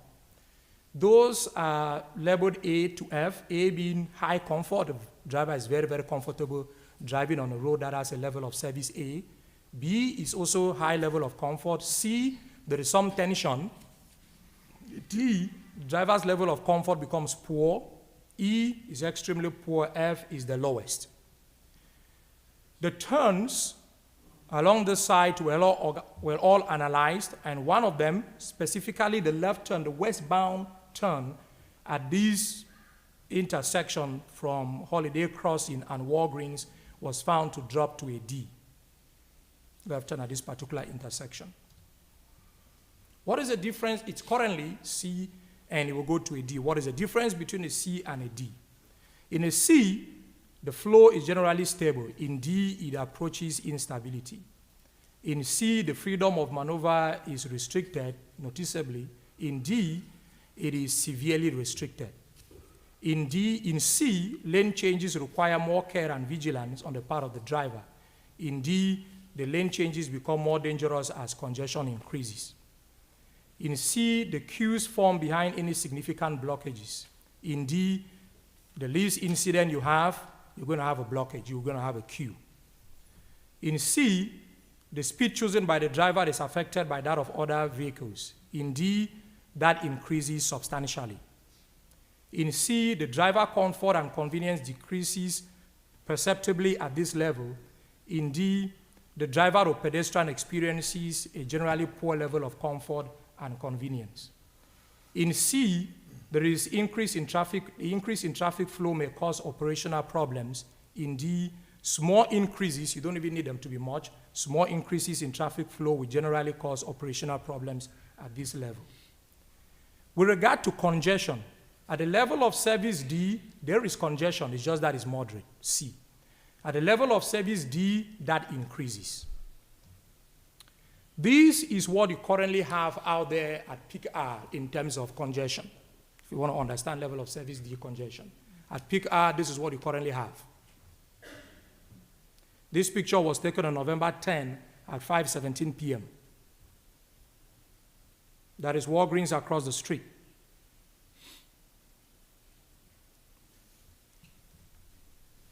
At peak hour, if you're facing, this picture was taken facing south, this will be the Holiday Crossing driveway that will go into the site. This is what you have on the road as far as traffic is concerned. If you look at this picture, this is October 15, 2025. It was taken at 5:16 p.m. facing south. And then if you turn and face north at that same time, 5:16 p.m., this is what you have. So you basically have cars start onto the traffic light to the north. You have cars extending right up to the traffic light to the north. At 5:19, so between 5:16 and 5:19, 3 minutes after, this is what you've got. This is the driveway I was talking about. This will be the principal driveway going into the site. So this is basically level of service C in terms of congestion.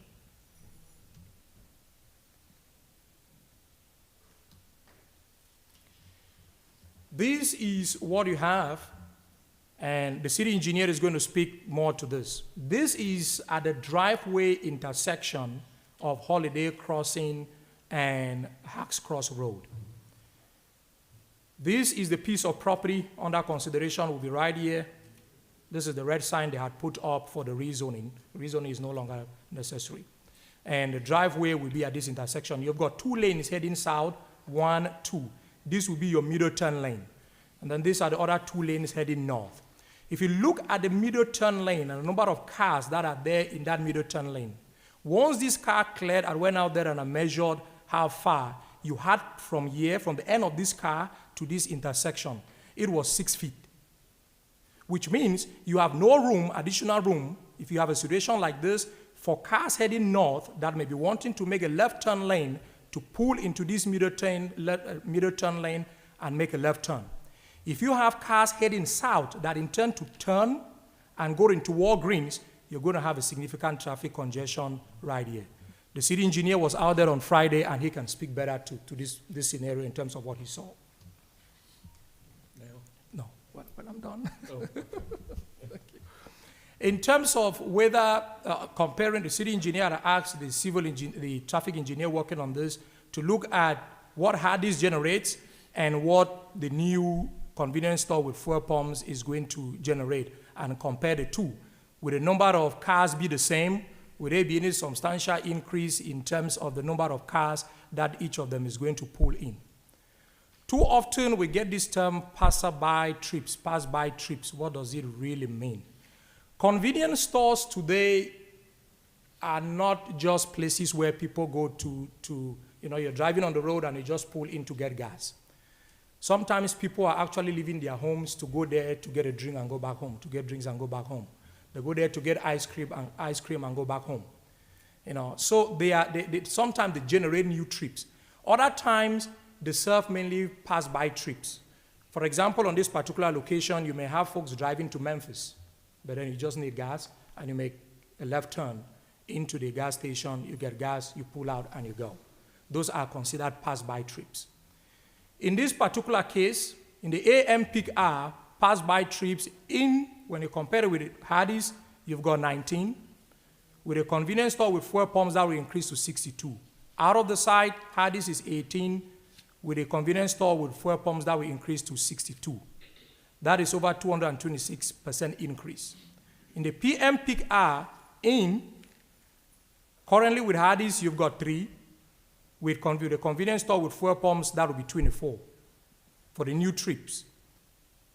Out 4, new trips 24. With regard to the pass-by trips, those are trips, let's say just heading to Memphis or going down to Goodman Road, and they just decide to make a turn into this particular store. Hardee's, you've got 3. That will increase to 71. That's over 2,267% increase. Out 5, that will increase to 71. That's over 1,320% increase. That is substantial. Still looking at the traffic element. The traffic study did not pull the accident data at this intersection. We're able to get that from the police department. In 2022, you had 115 accidents at this location. In 2023, 109. 2024, 99. This year, from January to November, you had 77 accidents. Left turn movements, such as the one that turned from a C to D. When we're looking at traffic studies, the key thing is to look at where you're going to have a problem, not where you have all the A's and the B's. The focus is the changes, the movements that are getting worse, that will deteriorate, so to speak. The Federal Highway Administration indicates that 22% of your accidents on roads of this nature results from left turns. And so when you have any kind of development that is going to attract more left turns, you have to pay attention to what that can do in terms of increasing traffic and accident hazards at that particular location. An argument that was brought up at the Board of Zoning Adjustment had to do with if you had a Chick-fil-A at this intersection, for example, that would generate far more traffic. If you had a Whataburger, that would generate far more traffic. Yes, that is one end of the spectrum. Speculative as that may be, I think somebody did argue that if at this particular location, if you had a Chick-fil-A will ask the question, why did Hardee's fail? Before Chick-fil-A want to go in. It's a problem of accessibility. Really, going into this side is tough, and coming out is tough. While at one end of the spectrum, you have uses that can generate more traffic, the side would also permit other uses that would generate far less traffic compared to a convenience store with fuel pumps. For example, a general office, convenience store with fuel pumps will generate you AM peak 126.72 trips. This is from that ITA manual Jason did talk about. If you had a general office, that is 0.48 trips per employee. You would need to have at that side over 252 employees to match up with what your convenience store with fuel pumps would generate. If you had barber shops and beauty shops, at the same building size that is being proposed, 284 square foot building, that will only generate 3.42 trips. In the AMR and the PMR, that will be 5.45. If you had print shop, there is a shop similar to this in the strip mall behind this particular site. That will be 22.68 trips, same building size in the morning, in the evening will be 34.36. If you had arts and craft store, 13.13 in the morning, 19.18 in the evening, same building size. So while you can have a situation where, yes, one end of the spectrum, permitted uses, some permitted uses can generate far more traffic, at the same time you can have other uses that can generate far less traffic. So the city is not boxed in to only having uses on this side that can generate more traffic, so to speak. This is the Davidson Road, Goodman Road, Murphy's intersection. I took this picture on Saturday at about noon. This past Saturday at about noon. This gives you a bit of an idea of how busy the site can get. The difference between this site and the one being proposed is here they've got 2 additional fueling stations. But this gives you an idea. This is not peak hour traffic on a Friday or any other time. Still, in terms of whether the use will substantially increase traffic congestion, the traffic study did find that a right turn lane would be needed at this particular location. The recommendations, however, were not to put in the right turn lane because you've got utilities here which will be very costly to relocate if that were required.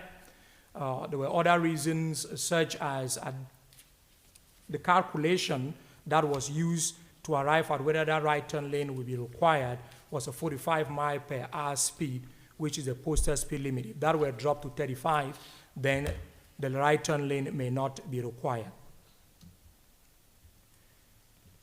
The recommendations before the board for consideration. If the board found that the criteria, all the criteria have not been met, the board could deny the application on one or on more of these reasons. So if the board only found that one of these were applicable, you could deny on one of those reasons.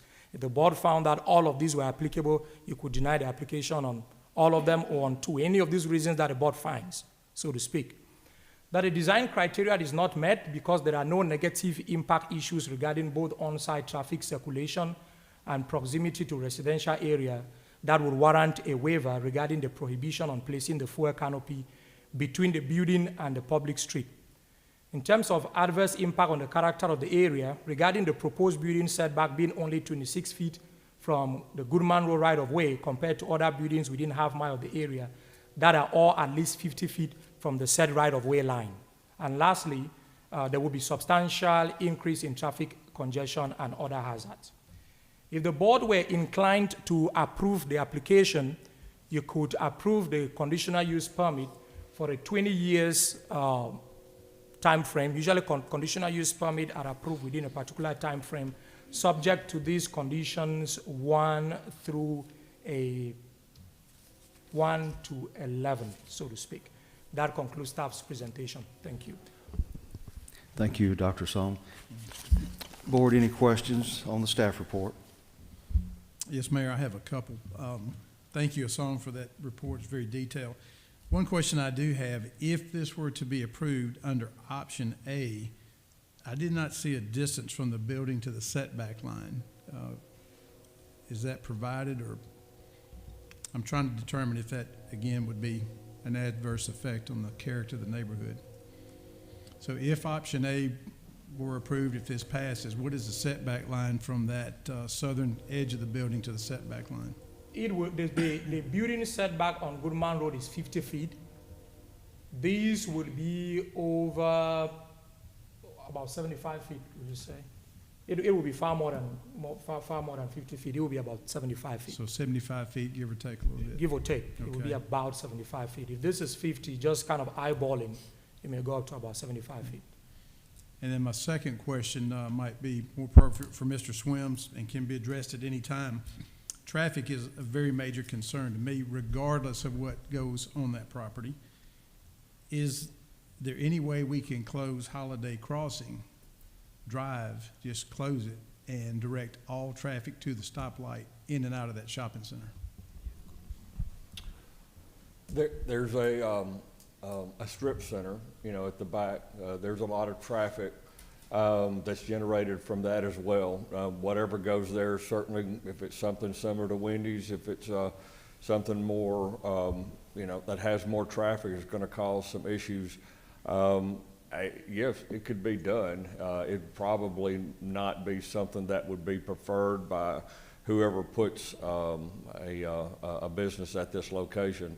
If you're away from peak hour traffic, there's probably openings and clearings where you can get in there. It's the peak hour that seems to be the most problematic, and PM peak hour seems to be worse. There's a lot of people coming home from Memphis, but Correct. it's something that could be considered. And it's very similar to Crumpler Boulevard, and not Crumpler Boulevard, but Camp Creek Boulevard that we went through as we've made, and you can't do this here, but if you're gonna make a left turn in any direction going into or out of the subdivision, you've got to cross 2 lanes of traffic, and there's no way to get into the suicide lane, as we call it, to merge into traffic.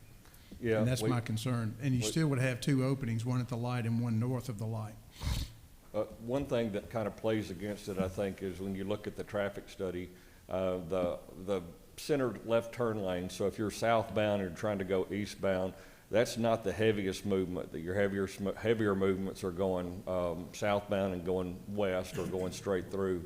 But that does open it up, I think, for cars that are northbound trying to get in there and to turn in to get gas or whatever is going to be drawing them, or, you know, maybe something that's back there in the a strip center that's behind it as well, because there's a number of businesses that draw people into that location.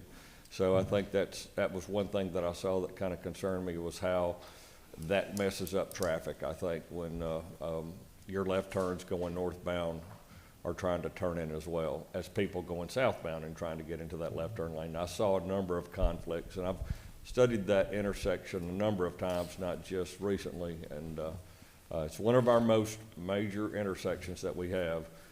Heavy traffic on Hatch Cross and heavy traffic on 302. It can handle a lot of traffic. You know, you've got a big wide road, and I did see it clear from time to time, but the problem is it keeps getting, the traffic is substantial. There's no reason to think that it's going to get less, and you've got some industrial developments to the north that even add more truck traffic to it. So I understand some of the concerns that's been brought up about it, and it is a right turn lane would help, I think, but it's a difficult situation with the left turns. I think that's my most concern for that area. If you did use, like Alderman Earhart said, the signalized area and backed it up, wouldn't it eventually, if you didn't use these at all, it would eventually back it further back, because everybody would be trying to make a left instead of utilizing the first 2 they come to as much as possible. They would all be directed to the light, which would create further backing up at the left turn signal, right? Yes. And closer to the intersection where folks are trying to get in the turn lane to turn left. It's a lot of people that are trying to get into that, to turn left into the off-site to where the convenience store is being considered, and a lot of people that are trying to turn left to go eastbound off of Hacks onto 302. So it's a lot of conflicting movements. Not only that, but you're also going to have cars that are southbound that are going to try to turn into Walgreens. That was a draw that I saw. Their numbers reflected that. I think when you go back and you look at the numbers and you see that the number of cars that they had there, as a song had pointed out, there was a substantial increase, but there was very little, you know, that they were showing on the as far as currently. But the left turns do tick up quite a bit when you put something that has a bigger draw there, and I think that's what the concern is. Mayor, if I could address the question Alderman Earhart asked about the closure of that southern curb cut or connection. You know, that obviously may be a topic that might be appropriate for a longer term planning and engineering discussion. It's not something that the city could undertake to consider tonight, because there's third parties that either own that property or derive access from that curb cut there that aren't here tonight, that don't have notice of that proposal. So we really would not be able to, from a due process standpoint, be able to address that tonight. A closure of that access point in its entirety would be problematic tonight from a due process standpoint. Okay, thank you, sir. Additional questions?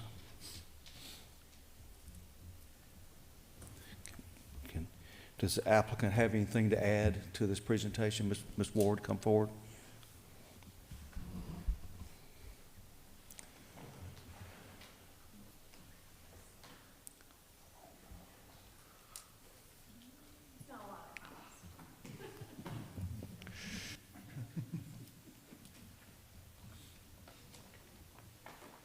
Good evening, everyone. My name's Lauren Ward. I'm an attorney at Daniel Coker in Oxford. My business address is 265 North Lamar Avenue, Oxford, Mississippi 38655. I'm going to let my assistant hand out some folders to you. These are just materials we wanted to make available to you to flip through as I discuss our application with you this evening. Some of them you've already seen. They've been a part of a song's report. They've been a part of the presentation that's been before you already tonight. However, I thought it would be helpful to have some of these in front of you as kind of a guide, especially when we're talking about traffic later this evening. I hope not to take up too much of your time. A song did a good job showing you what we can and can't agree on here. There's a lot of common ground. I did want to just introduce my client to you a little bit. Murphy Oil is a American-owned, American-operated company operated across the Mississippi River in El Dorado, Arkansas. They're still majority-owned by the Murphy family. And this store that we're proposing to you this evening would be corporate-owned, corporate-managed. So it wouldn't be a franchise. This would be something the company would continue to run. With me tonight, you've seen Sam Gassett. He's handed out packets to you. Sam is our engineering contact for this project. I also have two representatives from Murphy Oil, Stephen Oliver and Derek Brown, with me in the audience. If you guys have any real technical questions, they're your guys, but I'm here for the rest of it. As we discussed, this application has kind of met all of the procedural requirements. So I'm not here to kind of talk to you about signalized intersections, more than 2 gas stations at one place. But what I am here to talk to you about is a couple of the different factors where we didn't quite find common ground on this application. As the song told you, everyone agrees on the fact that this proposed use does not overtax public utilities and the community facilities. We've agreed that it's not going to increase danger of fire, flood, or otherwise endanger the public health, safety, or general welfare. So that's a good one to have found common ground on. We've also talked about that this use is not going to substantially impair property values or values in the neighborhood. I did want to tell you, though, this is kind of a good economic factor. In your packet, you're going to have a letter from the current Hardee's owner. That store is shutting down this month. So we wanted to talk to you about that economic impact. We're going from an existing restaurant to an empty use, an empty building. And in its place, we're proposing to put in an existing operating business with a fresh building, with a fresh lot, with a maintained use. And behind that letter from the Hardee's owner, you'll also see some revenue numbers. These are revenue numbers taken from the existing Murphy Oil store on Goodman Road here in Olive Branch. Just kind of give you an idea of what a store could generate like this in tax revenue for the city of Olive Branch.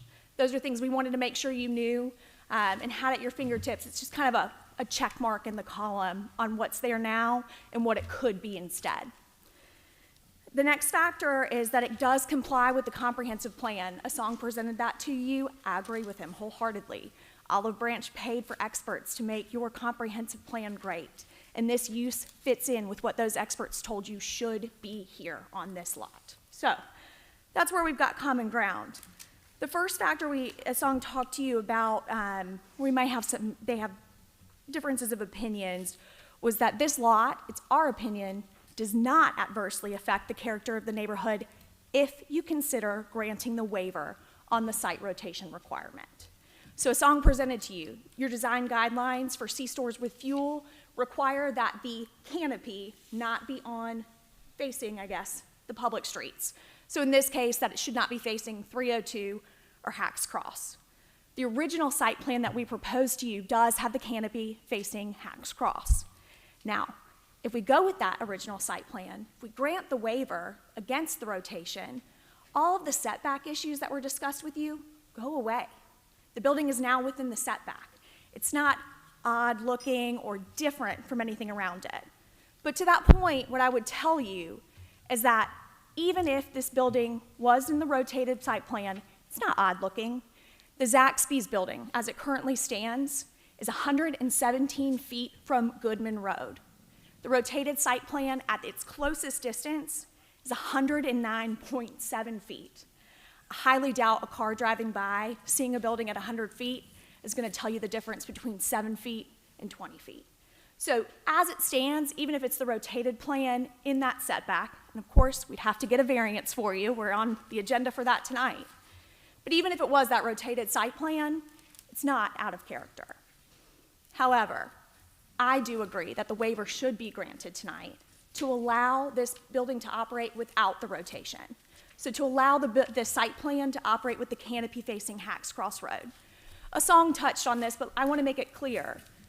Every gas station from 302 up to State Line Road that is on Hacks Cross Road has a canopy facing Hacks Cross Road.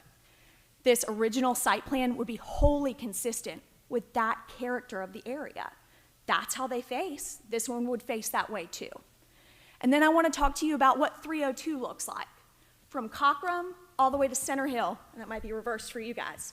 But every store in that area on 302 has a canopy facing 302, with the exception of one. It's called the Wava Stop. It's on Alexander, and its canopy doesn't face 302, but it faces Alexander, which is the exact kind of site plan we're proposing to you this evening. Let us face that secondary road away from 302, just like the Wava Stop. And I know a song talked to you about the truck stop that was granted a waiver. We weren't necessarily saying grant us the waiver because you gave someone else the waiver. But that waiver was granted to allow a canopy to face a major road. Again, consistent with the area of this neighborhood. So by allowing the original plan to move forward, facing Hacks Cross Road, it actually looks a lot like what's going on there now, as opposed to having the back of a building facing the major road. None of the existing gas stations, none of the ones currently under development and being constructed, have the back of a building facing the road. So it would be out of character. Beyond that, there are those two factors you have to consider in granting a waiver. Now, yes, the original site plan makes for wider drive aisles. It would make it easier to drive around that property. I get it, that 25 is the minimum amount, but 30 would make it easier to operate around the store parking lot and make room for others in that area for that business. And then the second factor, is that the canopy would now be facing away from the residential area and would actually be more than 50 feet further from the closest residential lot. I respect that there's a minimum 200-foot buffer already in place, but the ordinance doesn't say you have to ignore this second factor, second factor that it's further removed from residential space just because the 200-foot buffer's there. Really, the factor is whether it places the canopy further in general, and this original site plan does.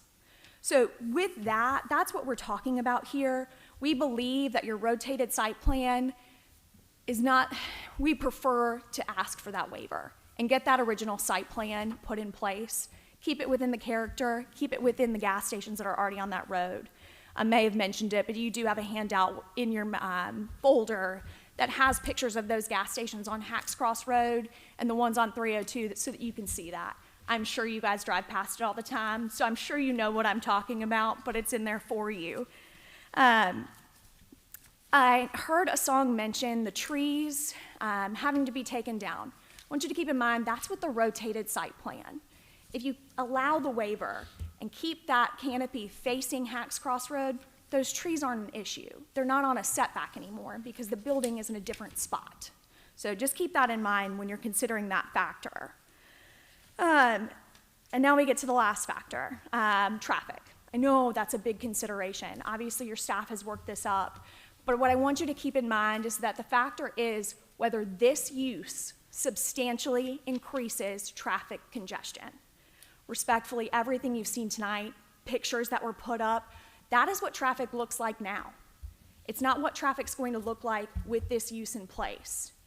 The only information before you tonight on that factor is the traffic study that Murphy put together. There's a nice glossy bound packet inside your packet, for lack of a better term. That's the traffic study that Murphy put together on this potential use. And as you saw, there were access points considered. If you look at page 8 in that traffic study, it gives you a list of the access points and what their level of service is now. And you can compare that to page 14. I think it was probably page 6, and then page 14. Page 14 is the level of service after development. That's what these guys who know their job, they do all the facts and figures, they propose that that's what the future development's gonna look like. And only one of those 16 access points went from a C to a D, and that is the Walgreens Drive. I also wanna highlight to you that that was just in the PM peak. So, we're talking about one access point, but really 32 data points at that point. And what we're asking you to consider tonight is that that one point does not substantially increase traffic. It's one spot. And I know Asong gave you a presentation about what is C and what is D, and that was a lot of words. So for me, we asked the traffic guys, what does that really look like? What that looks like is currently people at that access point are delayed 21.6 seconds. That's how long it takes them to make their turn. The threshold from C to D is 25. Proposed development takes it to a 28.6 delay. So only 3.5 seconds over the threshold, but really in reality, they're sitting there for less than 7 seconds more. That was important for me to understand. So it's 7 seconds at one access point. The remainder of them stayed at a sufficient level. Most of them remain unchanged. So really, the proof before you tonight does not support that this use is substantially increasing traffic. Mostly, it's keeping it the same. I did want to address the numbers that Asong put on top of you, the chart. It comes from our traffic study, and it shows that pass-by trips are going to increase with this use. Well, pass-by trips are trips that we're collecting off the road. So this use is going to collect more cars from existing traffic. I think we can all agree that the Hardee's is not generating large numbers of traffic, so to see an increase there is understandable. We also got asked questions at the Board of Zoning Adjustment and subsequent to it about what happens at that lighted intersection north of Hacks Cross and 302. Well, we did our homework. One of the last things in your packet is a supplemental memorandum, and it provides you information about the level of service at that intersection, and it doesn't change. The level of service at that lighted intersection north on Hacks Cross Road remains the same, pre-development and post-development. And so that was just information we did not have available to us last time, and we wanted to highlight so that we could answer those questions, because I think we've already heard about the amount of traffic that uses that intersection kind of as a gateway to get around 302 and Hacks Cross. The information's there to support that there's no substantial increase at that intersection either. The final piece, when we talk about traffic, is this right turn lane. And so that's also addressed in the last page of that traffic study, the glossy cover, not the supplement. But what's addressed there is that it met just barely the minimum threshold when we were considering a 45-mile-an-hour speed limit. I've talked to a lot of people since getting involved with this application, and not one of them told me that they run through that intersection at 45 miles an hour. Reality is that we're traveling much slower than that number. Closer to the 35-mile-an-hour speed limit that was also considered by the traffic study and supported that there should not be a right turn lane there, or like a right turn lane's not called for. So I understand there were arguments made about the physical nature and that, but really when you look at what's actually happening there and people slowing down at that intersection, the right turn lane does not become necessary. I would also point out that I actually drove down Hacks Cross last time I was in town. Drove down, I guess up. I went north to State Line. And there is no other location between 302 or State Line that has a right turn lane. Adding would take this out of the character of that area. And then Asong presented some accident figures to you. I have accident figures that I pulled from Olive Branch Police Department last week, included in your folder. And over the last 3 years, 2023, 2024, and what has already occurred in 2025, the 302 and Hacks Cross intersection had no more than 69 accidents per year. When you get to that lighted intersection north of it, OBPD reported no accidents in the last 3 years at that intersection. And then when you look at the space between, no more than 9 a year. There's not a lot of accidents happening here. And when you look at the figures, they're broken down with or without injury. The majority of them are without injury, which kind of also supports the position that people are moving slower in this area. We'd see more injuries with higher speed accidents. It's not happening here. So with that, we would tell you that the overall information provided to you tonight supports the fact that this use is not going to substantially increase traffic. We understand that it's high volume already.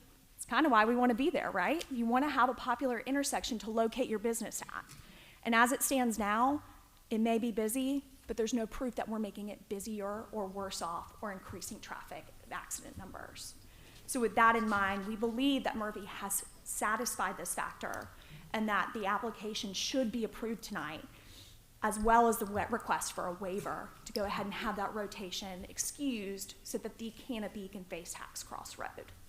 I'm sure there's more I could say, should say, but if anybody has any questions, we'd be happy to answer them. But with that, we're here. Thank you, Ms. Ward. Board, any questions of the applicant?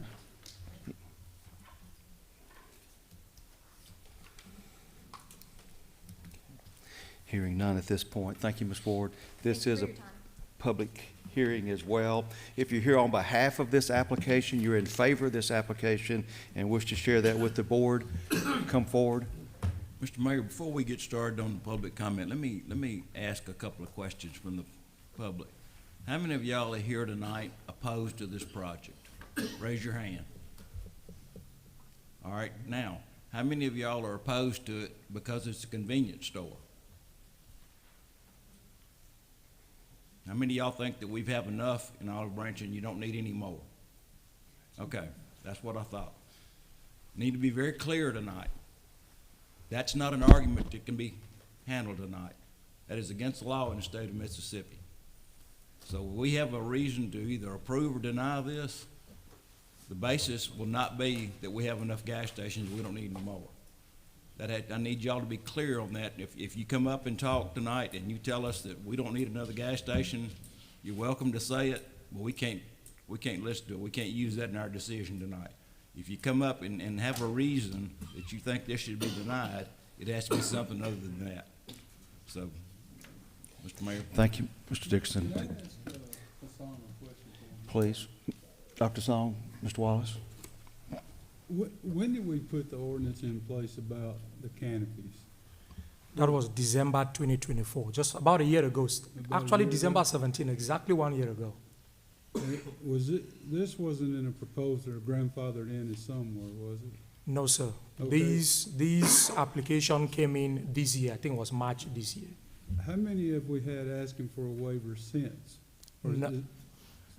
We have only had one for the truck stop on Pork and Goodman. That is the only one we've had. That's the only one? That is the only one. Every other one that has come in, whether in a PD setting or conventional, there's been no waiver. You've only had one, and that was a case of a truck stop. I was on the same page. I'm just wondering if we're gonna have ordinances, why are we here? Okay. But the ordinance itself includes the opportunity the for an waiver. applicant to request a waiver, so. Yes, that's in most things we do, we got a waiver available. Yes.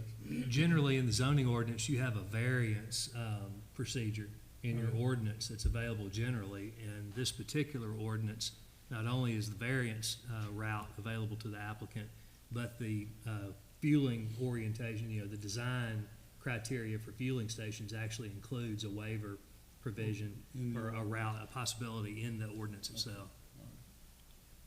It was contemplated that in some situations, the board may consider a waiver to be appropriate, is what the ordinance contemplates. Yes. Any additional questions, board, at this point? If you're here in opposition, you'd like to speak against this application, come forward, please. And if you will, remember to give your name and address so the clerk will capture that. Also, the blue cards, about postcard size on that credenza, please make sure you fill that out and give it to the clerk after you're completed. Hello. Hi, my name is Taylor Conklin. I've lived in Olive Branch since 1999. I moved away to Memphis for college in 2012, but then I moved back in 2024, so this is my first full year back in Olive Branch. I moved back because I enjoy this city and I enjoy our school systems. And first, I'd like to apologize for the ruckus that my daughter made earlier. But that's been taken care of. And I feel a little upset and frustrated by the special rule that we were just told about a few minutes ago, that we can't voice our oppositions, that this is another convenience store in a road that I personally feel like has too many. So that is what I will be speaking on. I don't know all of the zoning laws, and I don't have any sort of traffic statistics and anything else. So I'm just going off of more subjective vibes, I suppose here, starting with aesthetics and with class. Firstly, again, as I said, I feel like Hacks Crossroad simply has too many gas stations and too many convenience stores on it. That northern section is like 2 miles, and there's like 5 of them, and we just built Oasis on the other side. I just feel like that's a little absurd, and I wonder at what point will we have enough? And there's already more gas stations coming down Goodman on that eastern side. I just don't really understand it. And I guess addressing some of the point that many of the proponents made about the nature of these stores, this isn't like a small mom and pop, aw shucks kind of grocery store here. These gas stations are kind of seedy and not very classy places. This isn't really some place that you go up and buy ice cream. This is where you get your 40 or your tall boy or your wood tips or your cowboy killers, or you scratch off and then you bounce. I would just rather not have another one of those stores near my home. And just to keep this brief, it's being a tree hugger isn't the most popular position, but I would like to maybe try and tamper down the car fumes near my home. As y'all saw, I've got a little one, and I like to kind of help her grow up with some sort of healthy lungs here. That's about all I can say, and it makes me feel better saying all of that, and hopefully it gives you some sort of consideration when you make your rulings, I guess, on whether or not it violates codes or doesn't. So I thank you for your time. Thank you, Mr. Taylor.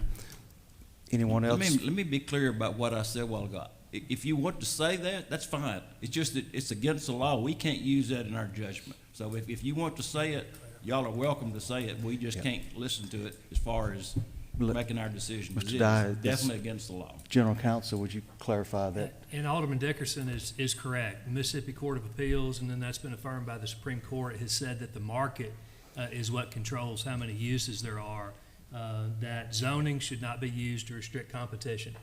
Mississippi law is crystal clear on that point, is that the courts have said the market is what controls the number of uses that you have. The particular case that went up on appeal on was a check cashing case, where a check cashing facility was turned down primarily, and you could say solely, on the reason that the city in which that application was before felt like they had enough of that particular type of use. And if that was the only basis on which it was turned down, the appellate courts in Mississippi said that that's insufficient, that it's the market that controls how many uses of a particular type should go in, that zoning should not be used to restrict competition. Thank you. Anyone else to speak in opposition? You're opposed to this application? If so, come forward.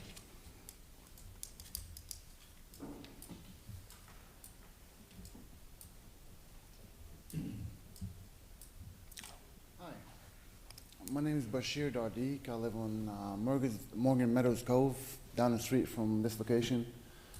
So my main concern is the traffic. You all know already that the area is really, really heavy on traffic most of the day. And with the warehouse opening up the street, I believe somewhere on Woods Boulevard, just imagine how the situation is going to be with all these trucks, and plus the gas station or the store. And well, my main issue will be the pharmacy. How is that going to affect me and my parents both using that pharmacy across the street? That's the main thing. Thank you. Thank you, sir. If you will, do one of those blue cards and give that to the clerk after you complete it. Anyone else to speak in opposition? You're opposed to this application?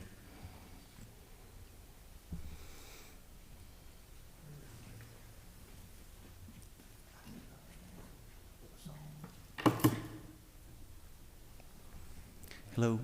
Hello, everyone. First name Nashandra, last name Tate. I live at 9305 State Line, which is not really far from here.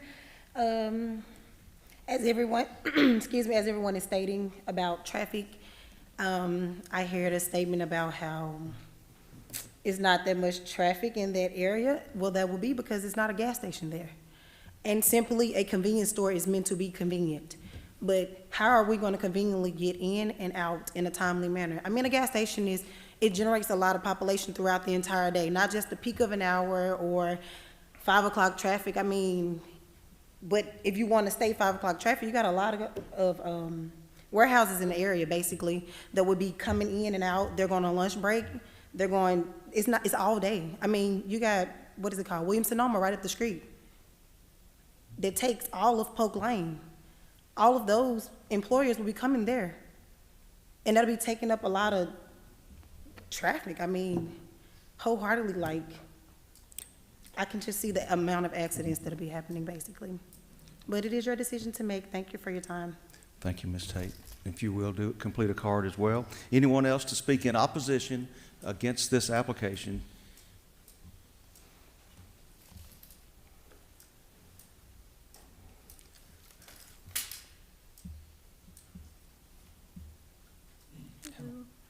My name is Kim Carter. I am from 9372 Fox Creek Lane in Olive Branch.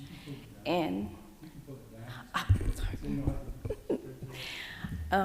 my thing is a lot of traffic.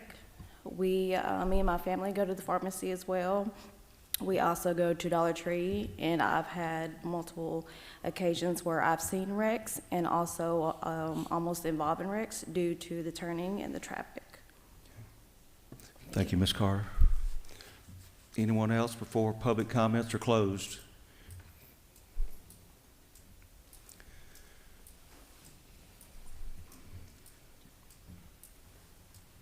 Hi, my name's Glenda Harris, and I'm at 9805. Sorry, what's your name? Glenda Harris, Okay. and I'm at 9805 Morgan Mellow. And I was concerned about the traffic at the interstate over there.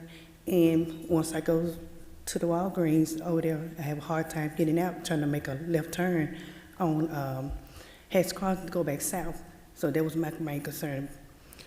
Thank you. Thank you, Ms. Harris. Anyone else?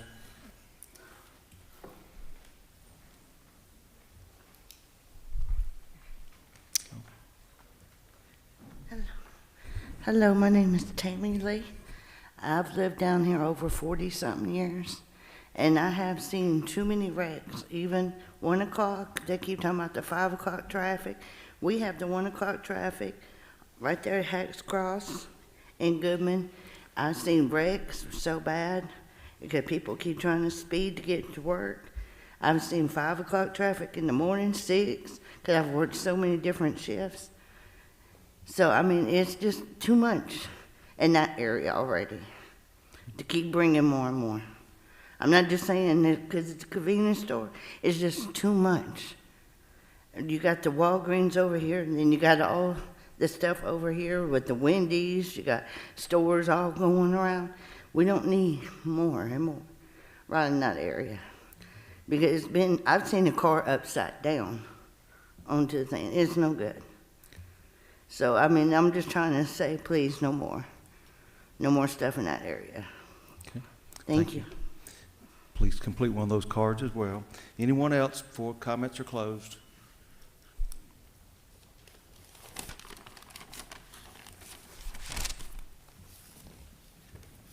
Nicole Pounders, 10435 Kirsten Drive South. I've actually had a wreck there before, so I'm definitely think it's a horrible idea. Thank you, Ms. Ms. Pounders. Ms. Pounders, I'm sorry that you had that wreck, and I'm glad you're okay. Can I ask you a couple of quick questions? Sure. Do you remember how fast you were going and what the details of that accident were? I mean, I wasn't going fast at all. I mean, somebody rear-ended me. I just think it's just bad right there, period. Was it at the traffic light, or was it at the Hardee's intersection that's in question? Sir? Was it at the traffic light or the Hardee's intersection that's in question right now? Was Yes, it at the sir. Hardee's? Yes, sir. Okay. So you had stopped at the traffic signal? Yes, and I got someone rear-ended. Okay. Thank you. Anyone else?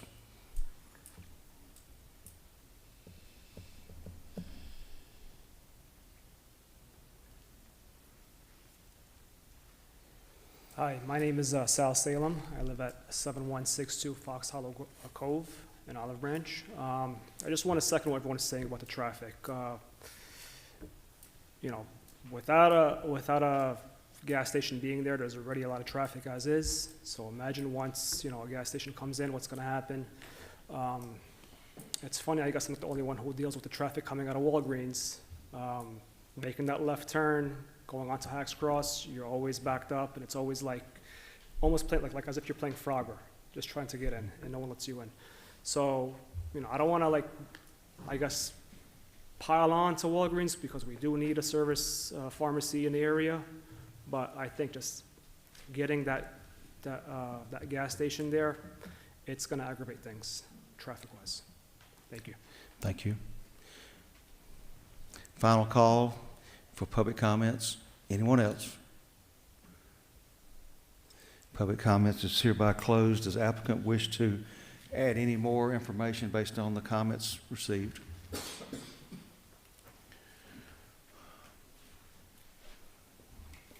Just quickly, and Sam may have comments after I'm complete, but I think you all understand that the majority of the opposition was what traffic looks like now. I told you earlier that the standard is, will this use substantially increase traffic? And the only proof in front of you about what future development will do is that this use will not substantially increase traffic.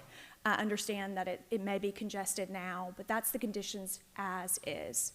That's not what we're here to prove. We're here to tell you about what it could be, and we've provided you with sufficient proof on that point.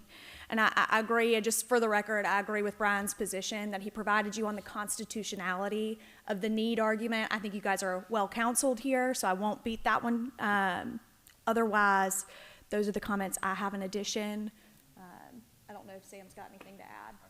Okay, go for it. Thank you, Ms. Ward. I'm Sam Gassett. I'm with Pan American Engineers, the engineer for the site. And I want to just add that I respect everyone's opinion on traffic, and I understand that it definitely has traffic there now, but everything that we've presented is by a traffic study professional that does these across the Southeast, works for MDOT. He does it unbiased. And the data reflects we did 40 location access points. Only one went to a D, only by 3 seconds. So I understand that it's presented as it's substantially increased, but 1 out of 40 is 2.5% of the access points. So that is not a substantial increase. And I'll also add that, you know, it may be opinions, but we've presented facts of the existing status out there, and then what it's going to probably be, you know, by doing studies of these all across the country. But all of these studies, yeah, they're just every studies. every one of them, these traffic studies, whether they're done by the state, MDOT, John Q. Citizen, or Billy Bob Thornton, all of these are speculation. Exactly. But here's Exactly. what's not speculation. And speculate, We've built 42 in this city, convenience stores with gas stations, and every one of them's always full. Now, something's generating the traffic. It's not a closed building. So to say it's not going to, I've got another letter, it's called Eyes, and I see it. And and business is good. I'm all about business, but y'all, any one of y'all's gonna stand up here and say it's not gonna generate more traffic, is talking to that wall, because I know better. Yeah. It's gonna create more traffic, because there's ABC and then there's two Eyes. Mm-hmm. Because I've watched them. I grew up across the street from what was a restaurant. And I saw them put 1, 2, 3 convenience stores on one corner. And you know what? And I'm not saying it's a bad thing. Every one of them's full every day, all day long. Yeah. So it does generate more traffic, substantially more, or they wouldn't be there. I can only go by what the reports indicate, and we use this. His indicated. He picked one data point, and then I'll just, you know, I would say he talked about well, he didn't talk about, but the economics of the property being, you know, not a print shop or a flower shop can go on that property. It's either going to be a convenience store or a place like Chick-fil-A, which could go there right now and not have to meet any of these approvals. It doesn't have to request a waiver, nothing. It could go right there. So I just want to make those facts known, you know. Well, I wasn't saying it's a bad thing to have good business. Yeah. I didn't say that. And also, people don't have to go there. If there's other gas stations, they don't have to turn in right there. They can go to the ones that the young lady described across the street and that the other gentleman said was across the other, in the south distance. So that's all I'd like to add. Don't Thank tell you. the corporate office you're sending buyers elsewhere Sorry. to other C-stores. Don't tell the corporate office you're sending customers elsewhere. That probably wouldn't, they would probably frown on that, but that's understood. Thank you, sir. Board, any questions of the applicant or the staff? I do Brian? thank y'all for adding that traffic study at the light, because that was one of the questions I had before, and I wondered if that would change the status of that intersection, and it doesn't. Okay, thank y'all for doing that. Have anything to add? Mayor, I may just add just a couple of notes procedurally, and Hassan, feel free to jump in if you feel like anything I say needs clarification from a procedural standpoint. You have two items on your agenda tonight. The first is the public hearing that we just conducted as to whether to grant a conditional use permit for a convenience store with fuel pumps at this site. Embedded in that is the applicant's request for a waiver of the design requirement that the site be rotated. If a conditional use permit were granted, and if the waiver were granted with that, there would be no need for the next item on the agenda, which would be the variance request. If you grant a waiver as part of granting a conditional use permit, there would be no need for the variance public hearing, which would be the next item on the agenda. If the board were to grant a conditional use permit without the waiver, the board still wanted the pumps oriented the way that they were shown to the north of the building site, then the second hearing that's on your agenda would be required. A variance would be required in that circumstance. Obviously, if the board were to deny the request for a conditional use permit, to a large extent, the variance request becomes moot, because there's no building and there's no use that would need a variance if there is not a conditional use permit allowing that use.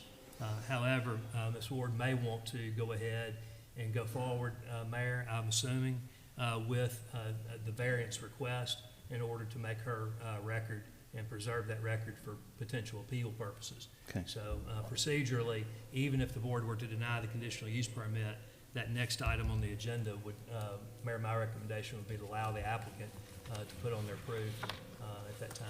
Thank you. Board, questions, comments for discussion or motions?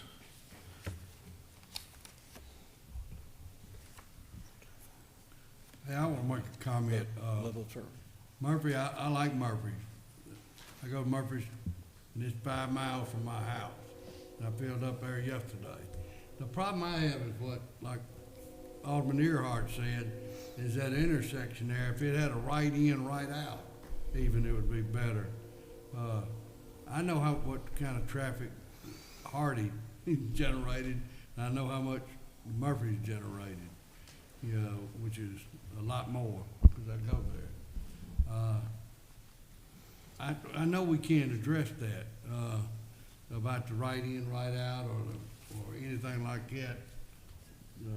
Right attorney, yeah, because that affects the whole A lot of thing. tenants in that strip mall. Well, the right in, right out, I don't I think mean, that it that's. it affects everybody in there. They'd have to get. Well, if you mean if you restricted that intersection or that intersection Yeah, to that's a what right I'm and saying. right, You that wouldn't be impacts- closing it, but you'd have a right in, right out. I think there's notice to third parties that would be required. I mean, before to doing me, that would, I'm like everybody that spoke here, the traffic is horrific out there. I don't know if it will get worse. I would think Murphy's is more busier than Hardy's. You know, I could say that, but, I don't know right now if I could vote for it without that intersection being addressed somehow or another. That entrance, I mean, not the intersection, but the entrance there. Anyway, I comment, I'll let someone else, if they want to make a comment. Thank you. And, I'm afraid if we address that intersection, you got another one right down the street by going into Wendy's and Kentucky Fried Chicken. If they can't get in that one, they're gonna go to the next one instead of driving down the light. They're gonna go to that first driveway that they can turn left and try to get in. So Well- fixing one's not gonna help the second one. Well, it And would fix- everybody's not gonna be smart enough to go down to the light. Well, they would have to go back to the light if they were gonna take a left out of there. The rest of them, they'd have to go through one of the parking lots, one of the fast foods, but I don't think they would do that. If the Alderman permit me to point out something, that if you look at the map in front of you, that driveway going in is actually part of this property, not part of your subject property. So, as Brian did mention, anything dealing with that driveway really is not part of. That's part of the Holiday Crossing development, It is, sir, yes. Yeah, I'm not trying to restrict it, it's just been right in, right out. You got the red light up there that feeds the whole thing. Yeah, but I'm not gonna argue with the thing. Any additional comments from the board, questions or motions? Mayor, I'll make a comment and a motion. Since I'm the one that stirred up the wasp nest on the traffic, I do agree that with Mr. Dyer procedurally, that's not an issue tonight as much as it is as far as how to handle it. We can handle that with the city in terms of speed limit reductions, maybe addressing the property owners on how to do that. But after hearing all the evidence that I've heard tonight, sometimes getting something that's a known, that's a quality company, versus the unknown which may come in the future. I personally don't see, if the rest of the board supports this, that option A is a problem. So I would make a motion that they do get a granted waiver on the signage. And I'm not convinced that item number 2, which is a right turn lane, is going to improve anything. So I would also include in my motion that that be eliminated, providing the right turn lane. So basically, on the notes that we have here, I would make a motion that we accept option 2 and eliminate item 2 in option 2, which is the right turn lane. Mayor, if I could, and Alderman Earhart, are you making a motion to Yes. approve a conditional use permit And grant the waiver. and grant the waiver? And you're looking at page 13 of your staff report, I'm assuming. Correct. And what's the other condition that you were? Eliminate item 2, which is the right turn lane. Okay. I'm not convinced that that's going to improve traffic or alter it in any That's way. not part of it anyway. Right in, right out. No, that's not the right in, right. It's creating an additional right turn lane off of Hacks Cross Road into the property. So the decel lane, so to speak, Yeah. Mr. Swims, Andy, that'd be the, Mr. Swims, that'd be the decel lane, is that correct? That's right. The decel lane, is that on page 13, under option 2, number 2, provide a right turn lane at the intersection of Hacks Cross Road and Holiday Crossing. That would be the decel lane. Are you in agreement from an engineering standpoint that that's not needed? Well, okay, when you look at some of the arguments that they said, the 35 miles per hour reduce the need for it, that's because it reduces the volume. I think the problem, to me, that I'm seeing that would benefit from having the right turn lane is there's not a lot of gaps that allow left turns into that convenience store or out of it. The volume that would be reduced, I guess, at that signal with the right turn lane, that's allowing more cars, that's a high movement. Cars are going right turn, it's either the highest or second highest, but there wasn't a whole lot of difference between straight through and the right turn lane. So a right turn lane would help overall to give more gaps. You're gonna pass traffic, there's gonna be less stacks because there's gonna be more people that are gonna keep moving on. So that's the benefit I saw from the right turn lane. I understand what they're saying from the perspective of saying, people are really driving 35 miles an hour, they're saying you don't get the actual volume because they're not getting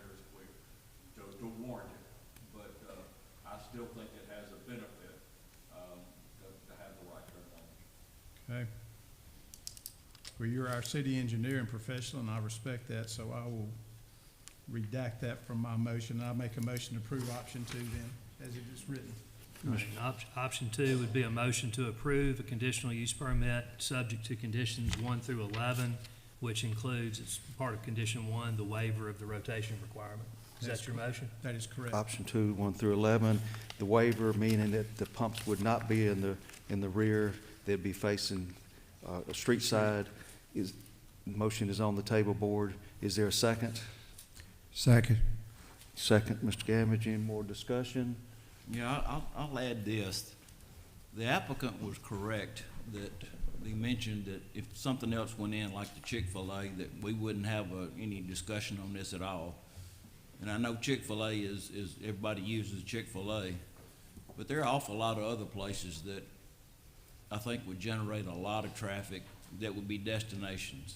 And I'll give you some examples. A Whataburger, all we hear in Olive Branch is nobody's got a Whataburger in Olive Branch. Why can't we get one? If they put one there, it'd be just like they did at South Haven. It'd be lined up trying to get in it. It would be a destination point. Raising Cane's just opened up in South Haven. People were lined up the day before trying to get in, be first in line, because it was a place. Now, if you could have some other Fazoli's or something, you're not gonna have a lot of generated traffic, but there's some fast food places that could go right back in that place. They'll generate just as much, if not more traffic than the convenience store, so.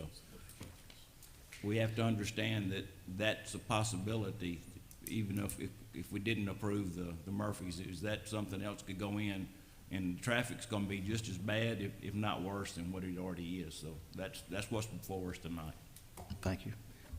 Board, any additional comments before roll call vote? Let's rest. Let's go forward. How key is it? It's about the right turn lane. If we put it in, or if it's a condition on this motion, which I appreciate the motion. I don't want to look a gift horse in the mouth by any means. But that right turn lane where you would locate it is not located on my applicant's property. There's a lot of procedural things, a lot of utilities that have to be moved. So there's a lot of people involved that may not be here tonight for that position. The city wants to start looking at traffic, things like that in the future. We appreciate that, and I appreciate the motion, but that's gonna be pretty hard on this applicant to make that an actual reality. Thank you. Especially when the data shows it's not necessary at that speed. Thank you. I almost said sustained, but thank you. Okay, we got a motion and a second for approval with the pumps having the waiver. All right, clarify it one more time. Got a motion and a second for approval of this application with the pumps not in the rear of the side, with them alongside in the front by Hacks Cross Road. Further away from the actual subdivision in reality. After that comment, I don't think we should require somebody to put a right turn lane in on property they don't own. To me, that's problematic. And it may not be so much that they don't own the property, but they have, given the build out of that area, an inability to control the process of getting it built. We require off-site improvements of developers frequently, but usually in circumstances that are more controllable than perhaps this is. Right. You know, this is a different animal completely, so I don't think we should require that. So if the motion has to include that, if it got denied, could we make a motion then to do the exact same thing but leave that scenario out? You could, Mr. Earhart, do you want to amend your motion? I agree with Mr. Dye in this case, though. We require our developers many times to improve XL, decel lanes. And I have to respect the opinion of our city engineer. He's the expert on this, I'm not.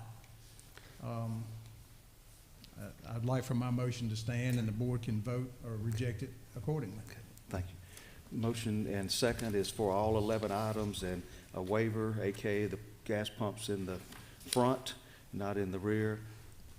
Anything else, Mr. Dye? Yes, sir. Roll call, please. Ms. Stewart? Gamage. Mr. Gamage. Aldridge.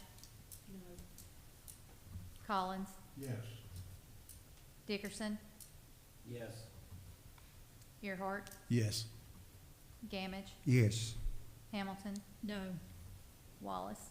No. Counts 4-3. This does carry. It's approved. This was approved. Next item, please. Mayor, if I may, and I don't want to interrupt you or us on this, but we may want to ask the applicant, if you have the conditional use permit was just approved with the waiver, are you wanting to go forward with the next item on the agenda, or do you want to forego that? No, we can forego the variance application with what's been granted tonight. Thank you. And just for the record, we'll list that as the applicant withdraws that application. Is that, Song, are you all right with that? Yes, sir. Okay. No action needed on item 2. Item 3. So public hearing for What was that public. item 3? Mayor, Yeah. I guess item 4, and that's Item also 3 is what withdrawn. had withdrawn. Right. 4 is withdrawn. So 4 is the Okay, one very we good. actually had. So we're on 4. Thank you. 3, no action required.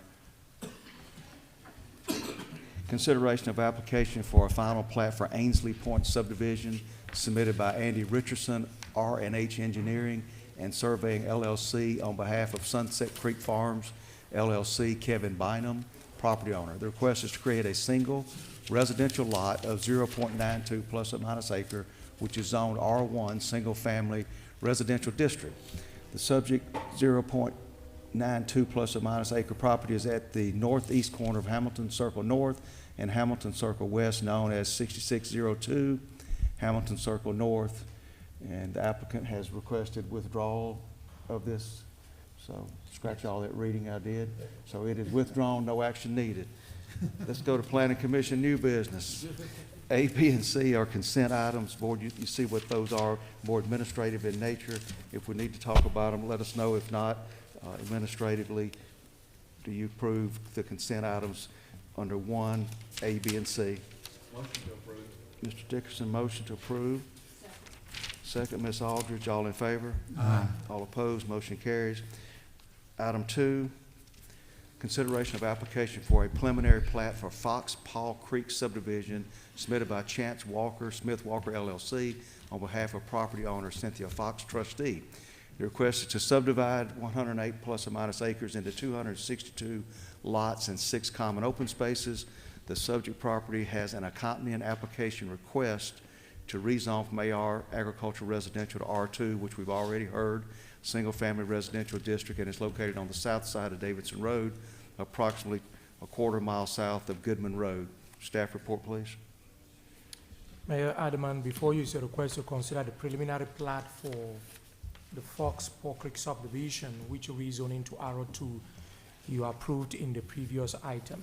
This will be on the 108 acre side west of Davidson Road, right at the intersection of Davidson Road and Timber Oak Drive. A question had been asked in terms of, what would be the house sizes that are proposed in this subdivision. Per the applicant's submission for these 262 lots, you will have a maximum 50 lots that will, the house sizes will be between 1,800 to 1,999 heated square feet area. Maximum 92 lots, 2,000 to 2,299 heated square feet. Maximum 92 lots, 2,300 to 2,599 heated square feet area, that's 35%. And maximum 26 lots, 2,600 square feet, that's 10% of the total number of lots. This will be the layout of the subdivision that was initially presented to you. It will be constructed in 2 phases, phase 1, 121 lots, phase 2, 141 lots.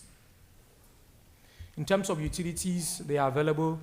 There's a 6-inch water line along Davidson Road. There is an 8-inch sewer line along Davidson Road. It will be the responsibility of the developer to extend those utilities to service this particular site. One thing that we did not find in this area was a gas line. The applicant will have to provide that in terms of the extension. Looking at public infrastructure improvements with regard to transportation. If you look at Davidson Road, it's currently widened to 30 feet right up to this point. This area is commercial in nature zone, commercial C2 zone in district. The applicant will widen the street right down to the church. kind of tap it down to 24 feet with a curb gutter and sidewalk. At that intersection, it will cross the street and then continue downward at 24 feet wide, basically as shown here. So you have curb gutter sidewalks right down to the driveway into the church. That you will have a crosswalk, and then from there you have a trail that will extend to the south end of the property, and they will also widen that road. Currently it's about 18 to 20 feet wide, pavement, 2-lane. That is going to be widened to 24 feet minimum at all its location along Davidson Road.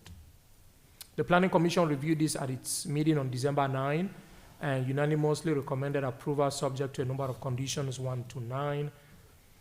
Condition number 3 being that the heated square footage of all proposed homes and overall ratio percentages of lots shall be placed upon the preliminary plat. This was included in the letter but not on the plat. The trail system, part of it is shown to be within the public right-of-way. A little portion of it will be on private property. We need an easement for that. And this condition also indicates that the HOA will have to be maintaining that until it is taken over by the city, when you have a complete city trail system out there. So until then, it will basically be for the use of that HOA. At least one street tree, 2.5 to 3.5 inch caliber at a time of planting, shall be planted in front of each lot before a house on the lot may pass final inspection. 2 such trees shall be planted on corner lots, 1 on each street frontage. Condition number 12, this addresses the current stage at which you have the development. MDEQ has not yet made a determination with regard to the western stream buffer, whether it will require a 60 feet wide stream buffer. So the applicant has requested that should MDEQ make the determination that that amount of buffer is not required, then let the applicant be permitted to add 8 more lots. That will increase the number of lots from 262 to 270. That addition will basically be in this area. So this is the stream buffer we're talking about. Then they will be able to add 8 lots in this particular area. That will bring the number of lots from 268 to 270. That concludes staff's presentation. Thank you. Thank you, Dr. Song. Any questions, board, on the staff report? Does the applicant have anything else to add?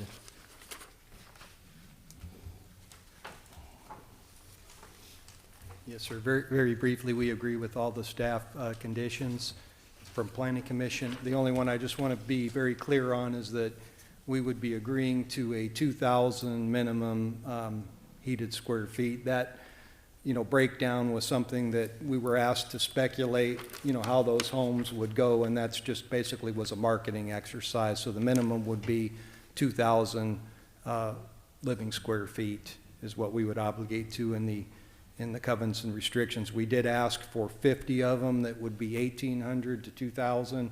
If you wanted us to forego that, we could forego that. Or we could just do 50 of them. That would be 1,900 to 2,000. Minimum 1,900 up to 50, which we would have to specify on the plat. And that was just intended as a way to hopefully deliver some, houses that would be a little bit more affordable for folks. But like I said, that's not a that'd be heated space, right? Yes, sir. That you're quoting. And all the houses will have 2-car garages, and there'll be all sorts of things in the deed restrictions that you'll see architecturally when it comes back through with brick content and all that stuff. Does board have thoughts or comments on that as far as the number of I don't have a problem with 100 square foot difference. 100 Well, foot you're only difference? talking $1,500 in the cost anyway, though. So, I mean, I'd like to see it stay at 2,000 and up, but all due respect to everybody's opinion, you're not talking about a lot of cost. At 150 a foot, 175 is 1,750. Yeah, like I said, that's not a deal killer for us. We can go to 2,000 if So that's if a what the board motion's wants. made, board, you can include that in the motion when it's actually made, if you make the motion. I do have one comment, Mayor, and I'm not sure I like number 12. We got 262 houses anyway, which increases the density per acre. And if DEQ comes back and doesn't require you 60-foot wide buffer, now you're going to 270, which increases the density per acre again. And we're already limited on amenities for the public anyway. I think, to me, that 60-foot wide protection should be there anyway. It could be made into walking trail, more green space, more amenities for the community. That's my opinion on number 12. Thank you. That stream would be there. It's just a question of not having to do the protective buffer. We don't know how it would turn out with MDEQ. It's just something that would help to offset the off-site. Remember, we're doing a lot of off-site work here, so it would, again, that would be something that would probably, I guess, help us with keeping the housing costs at a more attainable level, because again, that 8 lots makes a big difference when you're proceeding forward with this. It really does in terms of your bottom line. It's not going to affect anything negatively. Tell me again on the square footage of the houses. 2,000 minimum living square feet. Okay. So you're gonna do away with the other, the 1,800? If that's the will of the board. Yes, sir. I also asked you again about the covenants, about no rentals. Yes, sir. Can you put, Well, we're working on it. You know, like I was telling you earlier, you know, Adams Homes, it is their policy. They do not sell to LLCs for rentals. Now, there are occasions, there have been situations where an individual buys the house and then in turn sells it to, you know, a rental company. But there is a deed restriction in there in the existing template that's used that basically states that if there is any type of rental, it would have to be a 12-month lease, and that would be intended to prevent any type of short-term leases, and that within that deed restrictions, the tenant or the landlord would be required to give the tenant a copy of those deed restrictions as part of the lease, and as part of that lease, that tenant has to agree that they will abide by them. And then if they don't, there are provisions in there where basically, you know, the homeowners association can terminate the lease and, you know, basically. So now I did, and I've been back and forth with the attorneys from, you know, both Garden Street Communities as well, and they're talking to the attorneys at Adams Home. So we are going to try to work out something that would be a little bit more restrictive than that, but we would present that to you at the time of final plat. I think we can, like I said, we have certain provisions. Adams Home's gonna be the ones that's gonna be enforcing the covenants until, Yeah. I talked. And we talked about, that's right, and we talked about even maybe putting something in there that I'd would. like it to be in there, because once you turn it over to the homeowners, you know, I don't know whether they don't want to enforce it, is the reason they don't want it in there, or what. Well, we don't, like I said, we're looking into, the attorneys are talking, there's a group of attorneys with Garden Street and a group of attorneys with Adams Homes, and so they're trying to collaborate on increasing what the current policy and what the current template shows, and you'll have that at the time of final plat. You know, yeah, you work for the city, you know we can't enforce it. You No, know, about the only way it can go through the homeowner association. Yes, sir, I understand So that. I'd like it to be included in there. Well, the intent is that this would not become a rental community. As I said, that's not, Adams Homes does not operate in that model, so. Yeah. Mr. Gambone, on the homes that y'all had for examples, on there, is the reason you asked for the 19 is because in their catalog of the homes they offer one that's called 1910? Is that was the reason you asked for? Yes, sir, there's one that's called the 1910 model, and it's, you know, when you're doing these types of internal designs, you want to have a house that's kind of wide enough that it looks in place in the neighborhood. And so we picked out that model as one that could possibly be one that would be popular in there, and so we wanted to include it. Like I said, it was just a way to try to. The company already has. Oh, yes, sir. Set build already, okay. Yes, sir, that's the only reason, but like I said, that's not a, you know, that's not something. No, sir. Yeah, it's going to be pretty hard to deliver any house. It's going to be difficult here to deliver houses at an affordable. This is very expensive property to develop. There's a lot of topography, and it's you know, something that's going to be challenging to work. And we'll work as hard as we can to do the best we can with it. That's part of the business decision. Mayor, may I ask? Please. Okay.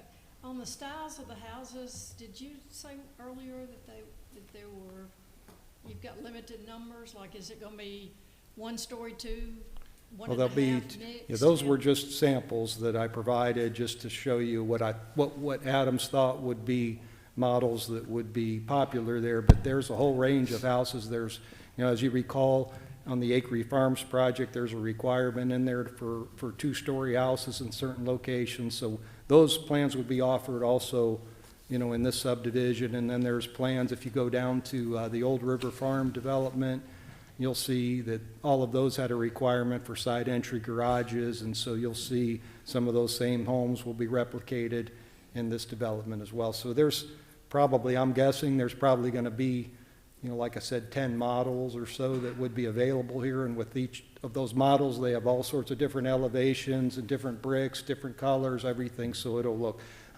Adams Homes is very, they're, again, this is a well-outfitted operation that's built thousands of homes and done thousands of subdivisions, throughout the whole southeastern United States. So they know how to do an attractive street that will look good. Old River Farms, it looks like they got the same house built 10 times right now. Are you asking for a number, is that what you're asking? No, I'm wanting to know, are there 5 houses that are just gonna be 1, 2, 3, 4, 5, all of them the same? Oh, no, they'll all be mixed. Houses, the houses will be, like I said, the bigger models that are wider, you have to put those on the end of the cul-de-sacs. And we have a lot of, we have lots in there that are 70 feet wide, and so and there's 15-foot setbacks that are required, so we're gonna have to probably widen some of those lots out to 72 feet to make sure that a whole product line will fit on there. There'll be side entry and front entry for both? There'll be both, and there'll be 1-story, there'll be 2-story, there'll be a wide variety, and Okay, on the pitch of the roofs, do we have any kind of? well, we can look into that by the time we come back. I haven't really gotten into that with Adams Homes. All right, let me ask you one thing. The Yeah. flat roof? Yeah. You broke down like 50 houses, 1800 to 1999. You put 2,000 were heated to 2299, 92 lots. So what do you mean, you're gonna go 142 lots now from 2,000? Should we Well- put numbers on that? They got numbers in here. No, sir, that's just what we anticipate. What I work with Adams, but what we anticipate, there'd be a minimum there of 2,000 living square feet. That's what we're stating, so. Alderman Collins, to answer your question, the board has authority to specify this to whatever degree it wants to Okay. tonight. So, so we need to change that to 142 lots, right? From 2000 to 20. Yeah, that says 2,000 feet, and then you can build what you want to, but. Yes, sir, we're saying that we could eliminate. Eliminate the other Yes. 1,800 to 1,900. It would be just like an Acre Farms. Somewhere. Just like in Acre Farms, they obligated Adams, Garden Street obligated to a 2,000 square foot Okay. minimum, and that would be the same thing here. It would be 2,000 square foot So minimum. it'd be 142 lots, 2,022.99 in minimum. Okay. And was your request, Alderman Collins, that on the rentals, that no new rentals in the HOA covenants on the initial sale of the house, or just period? Well, I'm just trying to period, Mhm. because they're saying they won't sell Right. for one, but I don't know if somebody buys one, sells it 6 months from now, or if somebody buys it, they were supposed to be the ones that enforce it, until 51.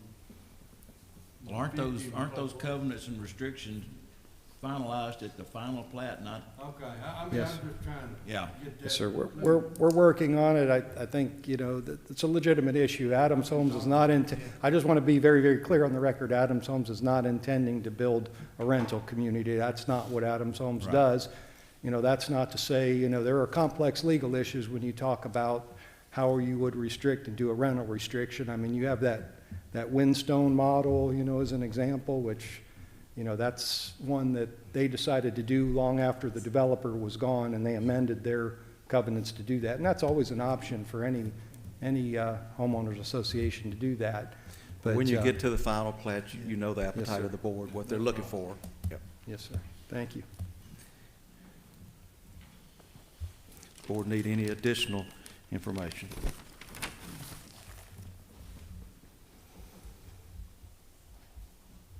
How much difference is it, 200 square foot, $40,000? Well, they volunteered it, so I'm not. Oh, I know, I'm asking. I don't know, you Really? have to ask him. At $175 a square foot, you're talking 17,500 difference between 1,900 and 2,000 square foot home. $33,000. No, something close to that. Payment on that's, I think one of the reasons was just so people could have more affordable homes, and we're adding $30,000 right back to it.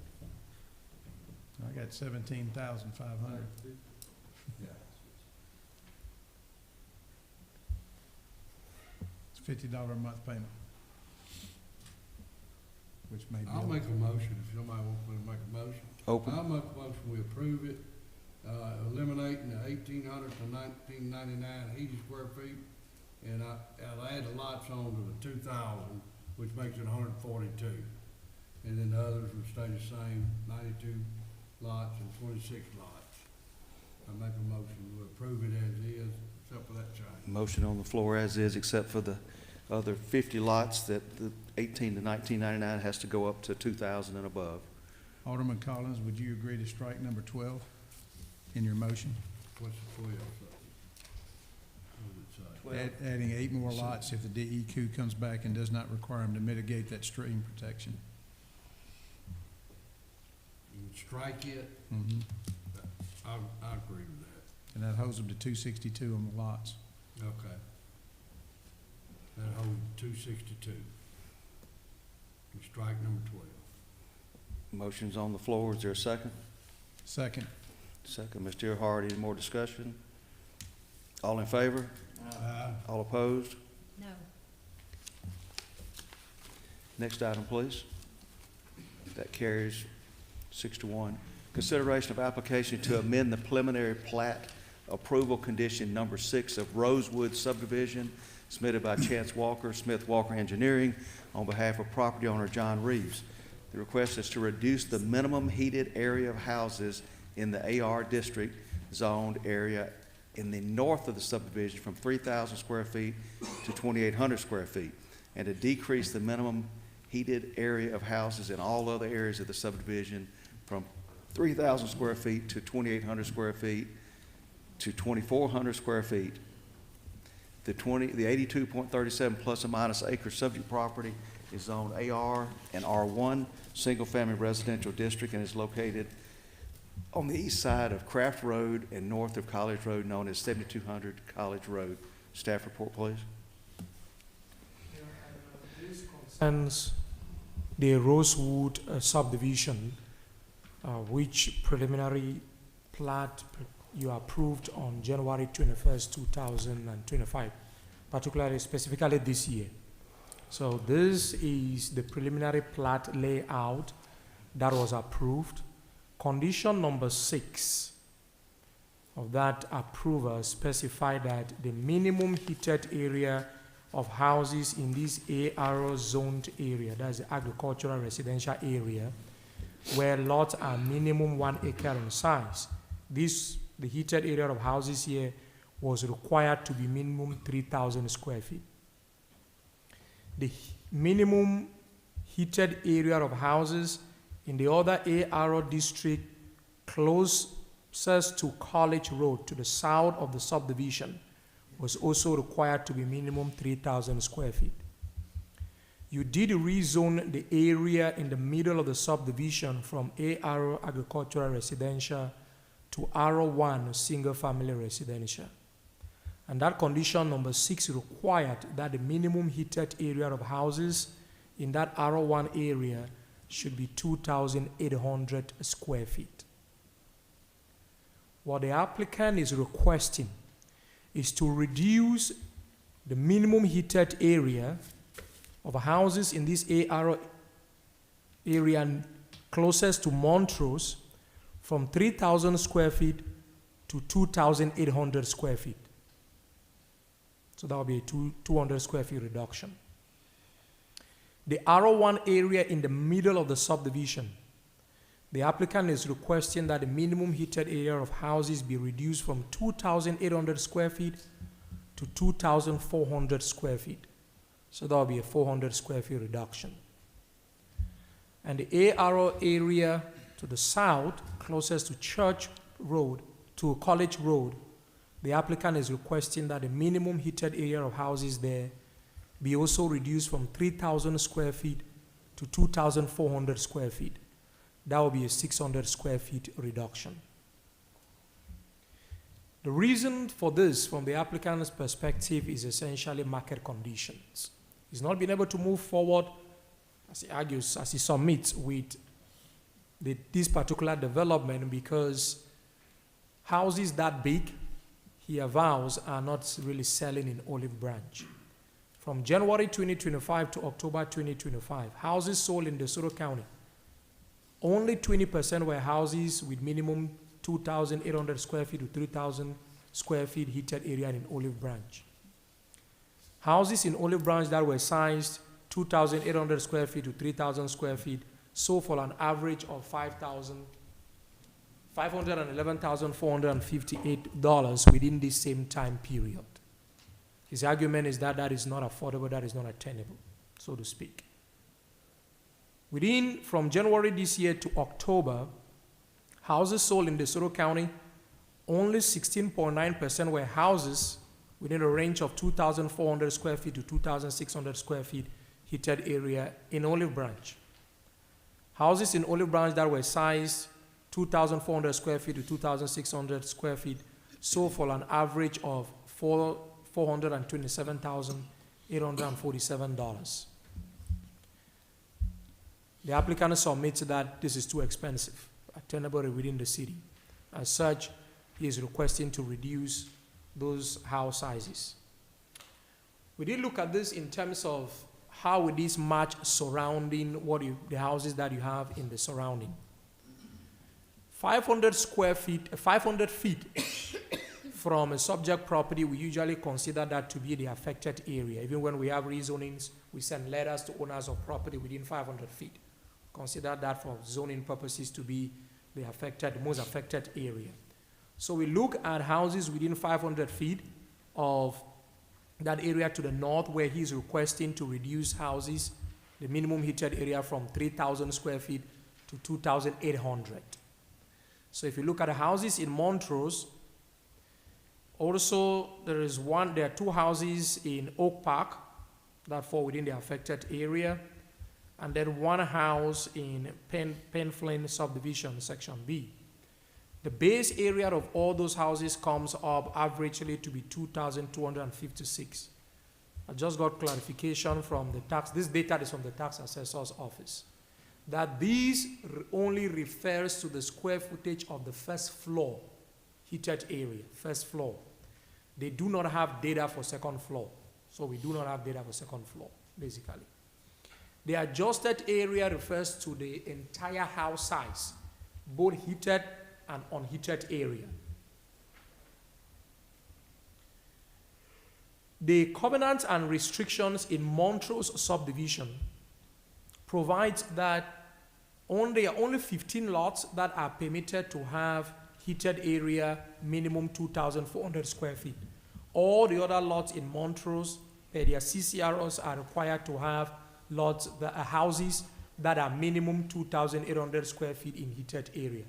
So the 2,800 square feet heated area in size that he is proposing in here will really match what Montrose has in their covenants and restrictions, so to speak. With regard to the R1 zone area and the AR to the south, where he is proposing to reduce that from 2,800 to 2,400 and from 3,000 to 2,400, in the affected area really covers Oak Park subdivision. There, the base area for houses is 2,201 heated area square feet, that's first floor. The covenant and restrictions in Oak Park provides for houses with minimum 2,000 square feet heated area. What he is proposing is minimum 2,400 square feet heated area. So in terms of CCROs, he will be 400 square feet more than what Oak Park specifies in their, or stipulates in their covenants and restrictions.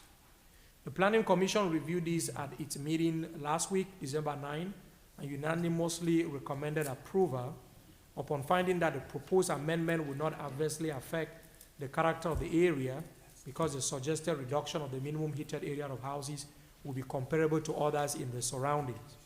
And a public need exists for these reductions in house sizes, minimum heated area to provide for attainable houses in the city. As such, it is proposed that, or recommended that condition number 6 be amended by striking out this language, particularly that a 2,800 heated square feet minimum house size on lots in the R1 zone and 3,000 heated square feet minimum house size on lots in the AR zone that be taken out, and in its state, 2,800 heated square feet minimum house size on lots in the AR zone north of the R1 district that is closest to Montrose, and 2,400 heated square feet minimum house size on all other lots in the subdivision. The 70% brick content on all sides is maintained. That concludes staff's presentation. Thank you. Thank you, sir. Board, any questions on the staff report? Yes, sir. Mr. Wallace? I've taught more than night and a half in a year. But I got a question. How many public hearings did we hold on this particular property? About 6, I think. About so. 6 public hearings, and now we're gonna have one away from, and just do a reduction after it's open to the public. Then we just had one just a minute ago on a property where everybody in the public knew that it was offered at 18, and then we raised it. Now we're gonna lower one after we've held 6 or better public hearings and gonna lower it. I'm not real comfortable with that. Every time we have one and then we come back, I just can't go along with this anymore like that. I mean, in good faith I can, but it seems to be a regular occurrence, and I'm not talking about because of the market. It seems to be a regular occurrence. Get the most we can, and then 6 months or a year later, we come back and we want to reduce 200, 400. I don't like the way that's being done. And when you go into a business, you're supposed to be able to anticipate markets. That's what you do when you sell, when you buy. That's what people make a living in the stock market doing. So it's a risk you take when you go out and buy 200 acres at an accelerated price, and then depend on a board to sell it to a board that we got to have this to do it. Well, the market falls, and then you need that same board to say no. We got to lower it now so we can keep doing this. You'll pay $5 million for 20 acres. Got to sell 75 houses. Sometimes the property just wasn't worth it, or you're over-invested in it. I can't go along with this time. Thank you. Additional comments or questions, board? Does the applicant have anything else to add to the presentation? Good evening. Chance Walker with Smith Walker Engineering and Surveying. We agree with the recommended motion from staff. All we're asking is to match the Montrose minimum square footage on the first ag portion, and then everything else we're asking to be 400 square foot more than Oak Park and their CCRs. Thank you. Thank you. According to Mr. Wallace's comments, why did you not ask for that on the front end? To be honest, I can't answer that question. I believe at the time the market projected to be at that range. Since then, it has shifted. What if the market changes again in favor of it? In favor of being larger? Higher square footage? Well, then he would probably choose to build larger homes than smaller to make more money, I would assume. We're just asking for the minimum to change. I'm sure if he had the option, he would probably build the biggest home he possibly could. I just believe that he's given himself some more room to make that judgment call at the time. And these are your minimums. Sir? This is your request for minimums. Yes, sir. Our request is to essentially match what's around us. And we're asking the reduction in the R1 and the AR district to the south, north of College. We're still 400 square feet higher in our proposal than what's around us. And these are heated square foot. It's still a very large home. So that's not your total footprint, that's heated. That's heated, yes, sir. That's not a total, that's a heated square feet. So, I mean, you can imagine a 2,800 square foot heated home. I mean, you're in the 3,000s plus probably still. Over $500,000.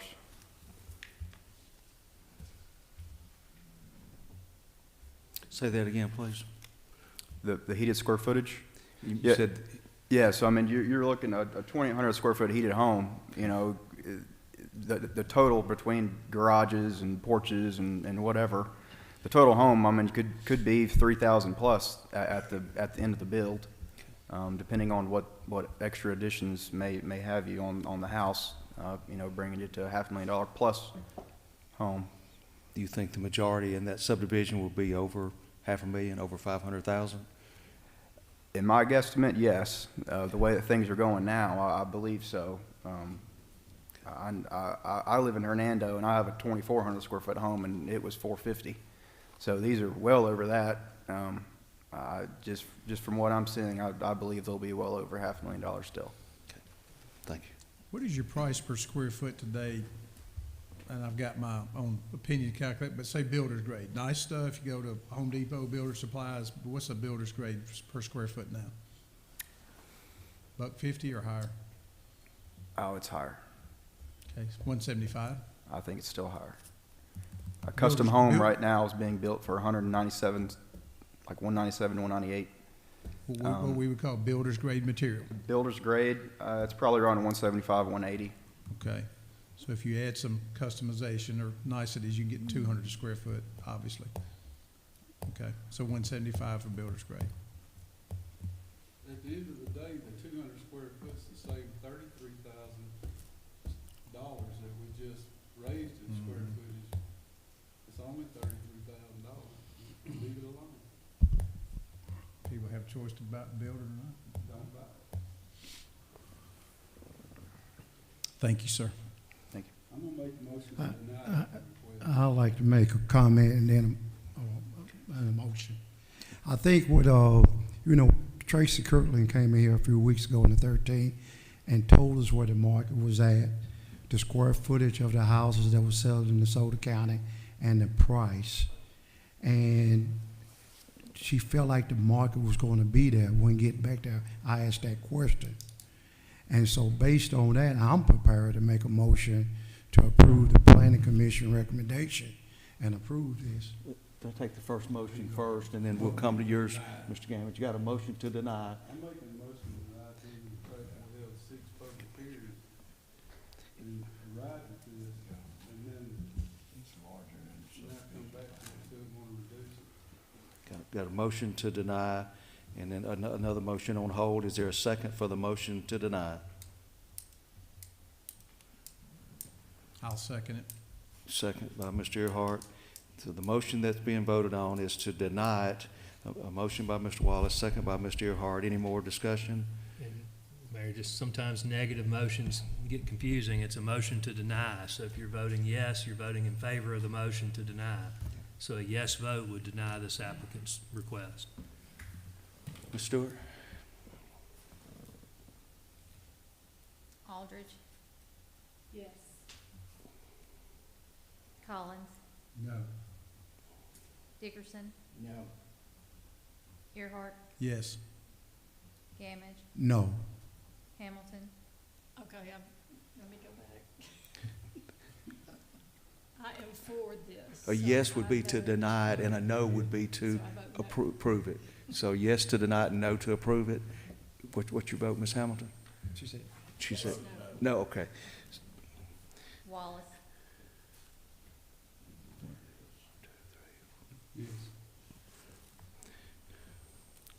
So that motion died due to lack of majority. Well, it fails on a 3-4 vote. 3-4, yep.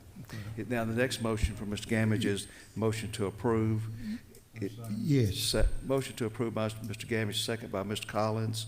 Roll call. Aldridge, This would be to approve. This would be to approve the request for the reduction on the screen. You've got the modification to the condition that would be approved if this motion passes.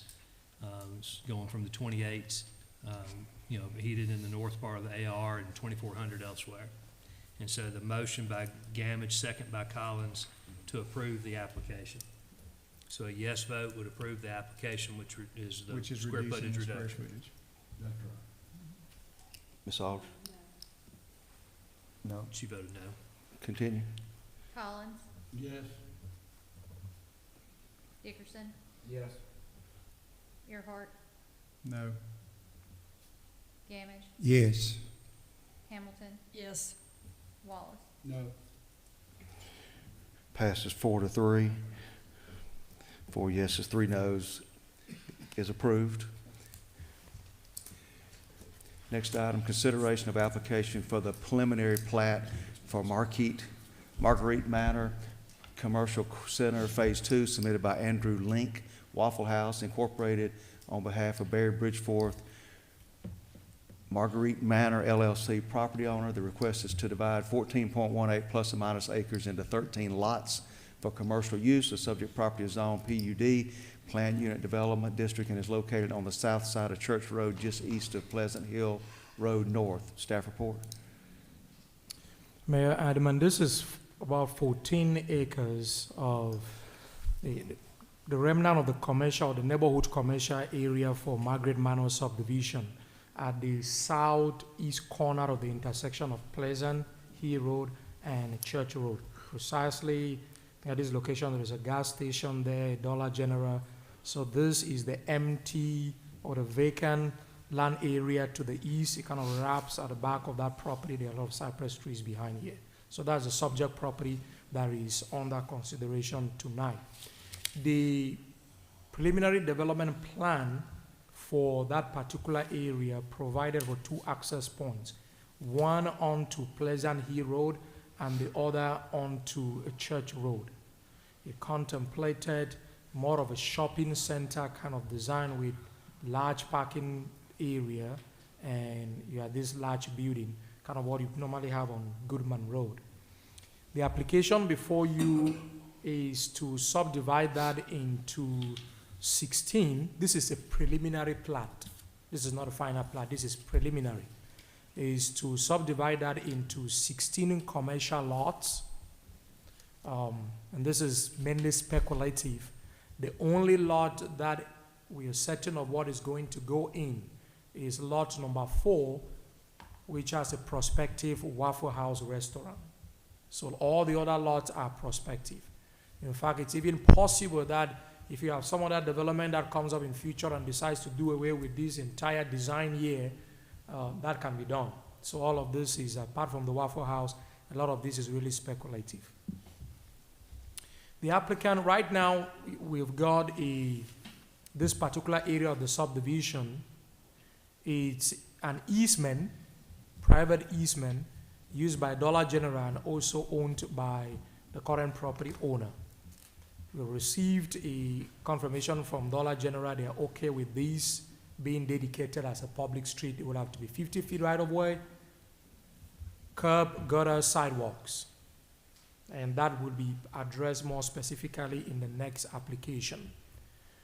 When the Board of Aldermen reviewed the amendment to the project text for Margaret Manor subdivision a couple of years ago, there was a requirement that a 20-foot wide buffer, that a developer provides a 20-foot wide buffer separating any commercial developments on this property from the adjoining residential. And that 20-foot wide buffer should have a Simtech Ecostone fence. That fence will look the same as the one you have behind Sports Academy on Pleasant Hill Road. So that was a condition that was put there on this piece of property a number of years ago. This is the preliminary plat laid out, proposed before you. The Planning Commission reviewed this application at its meeting on September 9, 2025. Recommended approval. You're only getting the application now since September because they were working on getting the approval of Dollar General with regard to the dedication of that easement as a public street. So they had to get their consent, and that has been received. So the Planning Commission recommended approval subject to these conditions 1 to 7. Condition number 3 required that they provide a profile of the street to the city engineer. I think that has actually been done. It's been submitted to the city engineer already for the entire length of that street. And that sidewalk shall be constructed along the Pleasant Hill Road frontage of the property. That concludes staff's presentation. Thank you. Thank you, Dr. Song. Any questions, board? Does the applicant have anything else to add? Mr. Bridgeforth, anything else to add to this that hadn't been presented? Okay, thank you. He's asleep. Okay. I know this, if this passes, this is going to be a Brentwood, Tennessee or a Madison, Mississippi quality Waffle House, right? It's going to be a Waffle Way. And the issue Waffle Gotta House be a credit good road cards. named Waffle Way. All right, board, any questions? Make a I motion got a to motion approve. to approve. Okay. Ms. Hamilton, motion to approve. Second. Second, Mr. Wallace. All in favor? Aye. All opposed? Motion carries. Next item, consideration of application for a final plat for lots 4 and 5, retail, section 8A, Marguerite Manor at Robinson Crossing Commercial Center, submitted by Andrew Link, Waffle House Incorporated, on behalf of Baird Bridgeforth, Marguerite Manor LLC property owner. The request is to create 2 lots of 0.55 plus or minus acre and 1.08 plus or minus acres. The subject property is on PUD Planned Unit Development District and is located on the south side of Church Road, just east of Pleasant Hill Road North. Staff report. Thank you, Mayor. This subject property is Lot 4 and Lot 5. You just approved the preliminary plat. So this is a final plat for just Lot 4 and Lot 5 of that 16 lots preliminary plat that you approved. The applicant is deciding to move ahead with platting Lot 4 and Lot 5 finally. The reason for this is Lot 4, as we did indicate, is intended to be used for Waffle House. Utilities are available in the surroundings of the property. It's an 8-inch sewer line there, 12-inch water line, 6-inch gas line. It will be the responsibility of the developer to extend those utilities to service any development on any of those 2 lots. This is the Waffle House as proposed. Design is standard. They have submitted several set of plans already. I think we've already sent the first set of comments back to the applicants to address and resubmit. So that is currently under review. As I did mention, the developer is required when Lot 5, one of the conditions the Planning Commission imposed was when Lot 5 develops, that will be the development of that lot will be required to install that Simtech Ecostone fence, separating this Lot 5 from the adjoining residential development and this common open space. This is an alley at this area. The Planning Commission also recommended that the development of Lot 5 should be connected with a sidewalk along Church Road onto West Margaret Circle. There is a sidewalk on West Margaret Circle such that if residents in this subdivision wanted to go eat in Waffle House, they could just walk to Waffle House for dinner, so shouldn't be an issue. And the proposed public street that is proposed to be named Waffle Way. The Planning Commission was not very comfortable with that name because you have other lots in the subdivision that are not waffle, may not be used for waffle. So there was a proposal that it's better to have a name that is more generic in nature. That was put to the Board of Aldermen for your recommendation or your decision. The Planning Commission reviewed this application at its meeting on September 9, unanimously recommended approval subject to these conditions 1 through 10. Condition number 2, the developer of Lot 5 shall construct a 5 feet wide sidewalk connecting this lot to West Margaret Circle, as I did indicate. The proposed Waffle Way shall be constructed to local public street standard with curb, gutter, and sidewalk on both sides. The civil set of plans we have received for Waffle House actually includes those sidewalks on both sides. So that's been set up already. The developer of Lot 5 shall install the 6-foot high Simtech EcoStone fence between this lot and the adjoining single-family residential lots. Should the property owners or developer of any of the lots seek to record the plat before construction of the proposed street to local street standard, they shall provide to the city engineer the letter of credit plus 25% to guarantee that all infrastructure will be completed. We have received the consent from Dollar General with regard to the dedication of that easement as a public street. So that has been done. That was condition number 9. Condition number 10 is a recommendation that the name Waffle Way should be changed to one that does not advertise or contain the name of a specific single business that may be located along the proposed public street. That concludes staff's presentation. Thank you. Thank you. Board, any questions? I don't know, I kind of like Waffle Way now. It's Kind of patty melt would probably have it's a good patty melt. destination place. Doesn't include waffles. All right. Questions or motions? I'll make a motion to approve. Motion to approve by Ms. Hamilton. Second by Ms. Aldridge. All in favor? Aye. All opposed? Motion carries. It is approved. Thank you. Next item.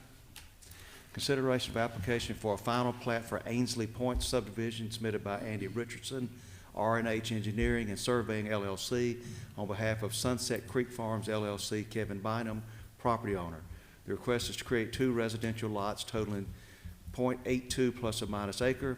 The subject property is zoned R1 Single Family Residential District. The property is located on the northeast corner of Hamilton Circle North and Hamilton Circle West, known as 6602 Hamilton Circle North. Report, please. Mayor, previously there was a withdrawal of a 1-lot subdivision for Ainsley Point. That was all business. The applicant has basically come back. Instead of having a 1-lot subdivision, he's proposing a 2-lot subdivision, which will be applicable here because that property some months ago was rezoned from AR to R1 zoning district, which requires that lot to be only minimum 12,000 square feet. There was a discussion which the board had at the time when you had that 1-lot subdivision. It had to do with ensuring that the extension of Hummingbird Drive southward could TN with Hamilton Circle West. And that's what has led to the delay of this subdivision plan right up to this point.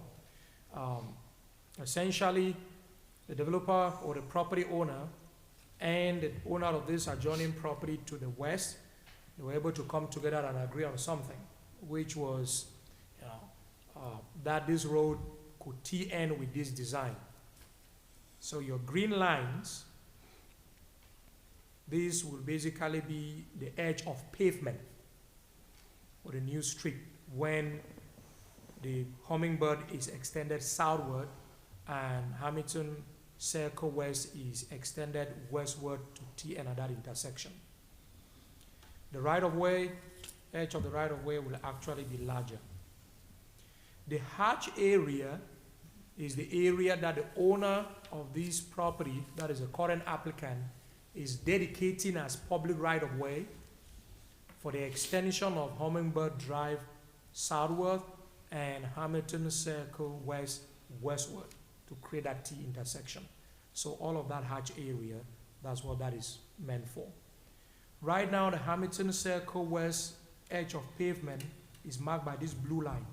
So in order to align this road, a lot of right-of-way will be needed from this property because this is where the road currently ends. The applicant does not propose to construct this right-of-way at this particular time.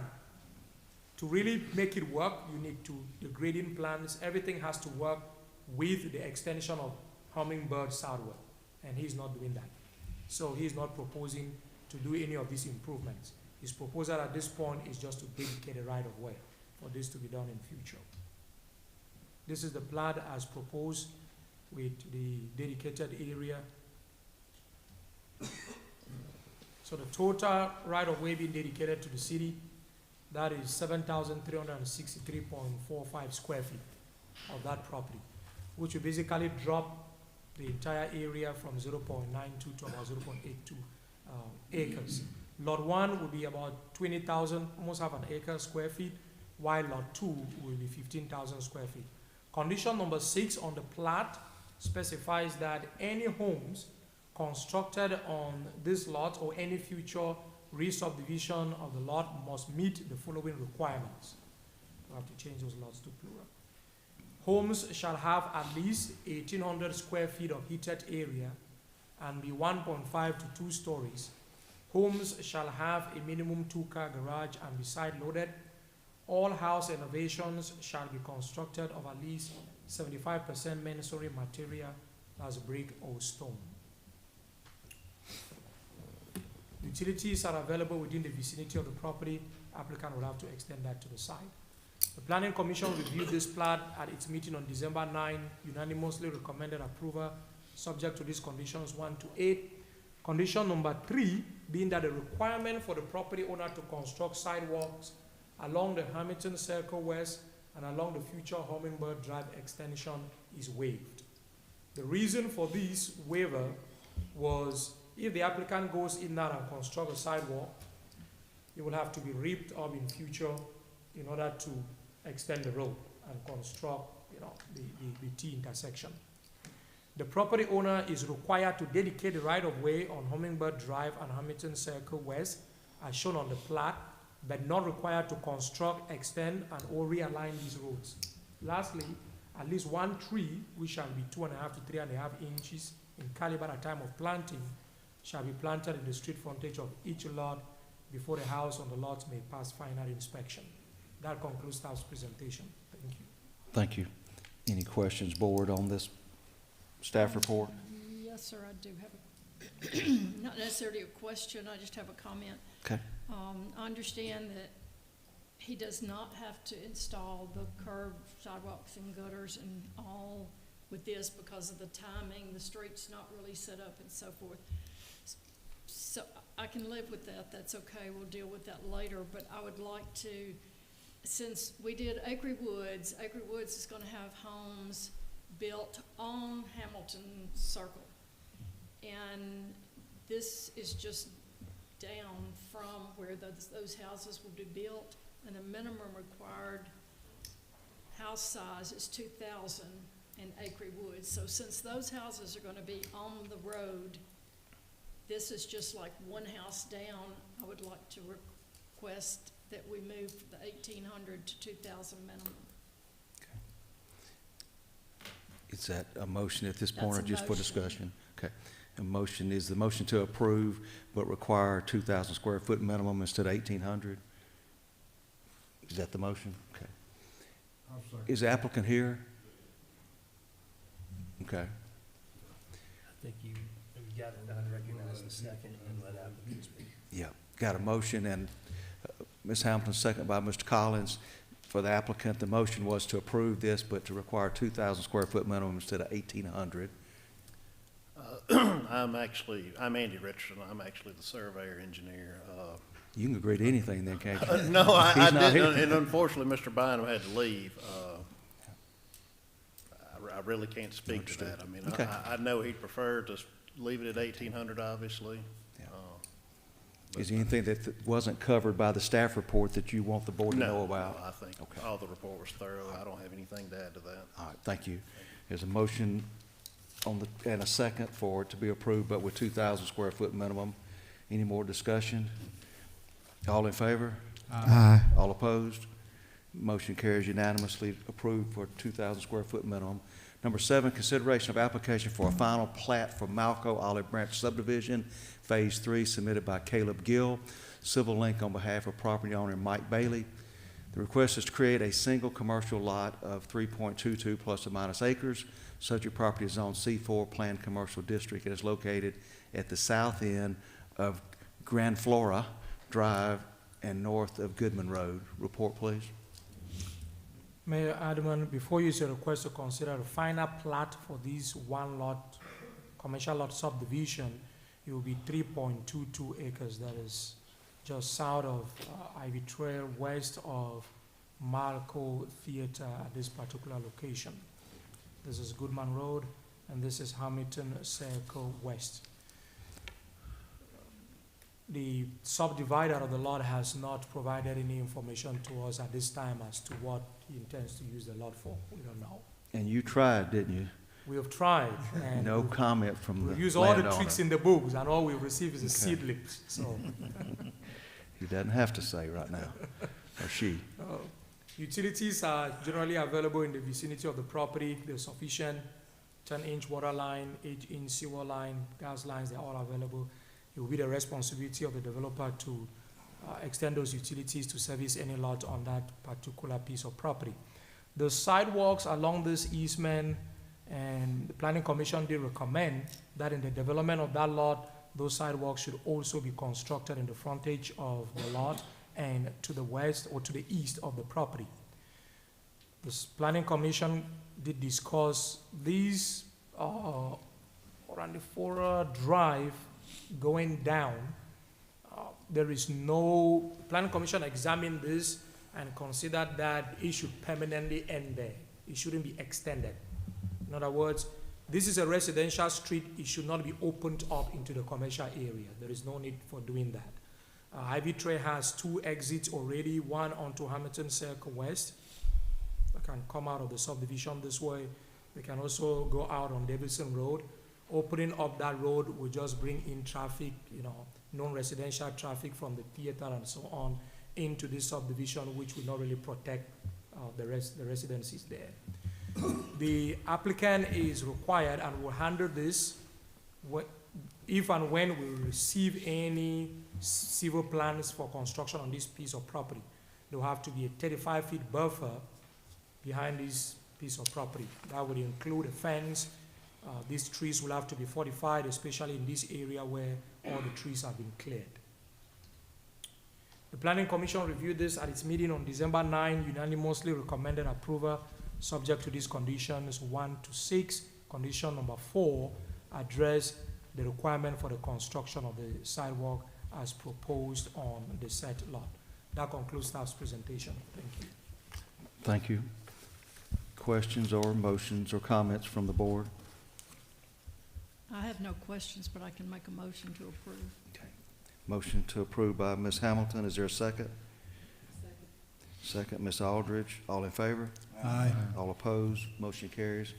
Item 8, consideration of application for a preliminary plat for the crossings at Olive Branch subdivision submitted by Mike Davis, the Reeves firm, on behalf of Cooper Realty Investments Incorporated property owner. The request is to subdivide 43.2 plus or minus acres into 8 lots. The subject property is zoned C2 Highway Commercial District and is located at the southwest corner of Highway 302 and Hacks Cross Road. Report, please. Alderman, before you is a request to consider a preliminary plat. So this is preliminary, not final.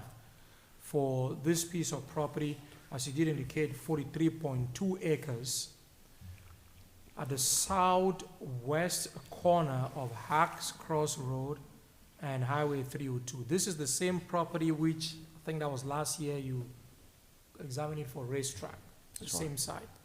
Yep.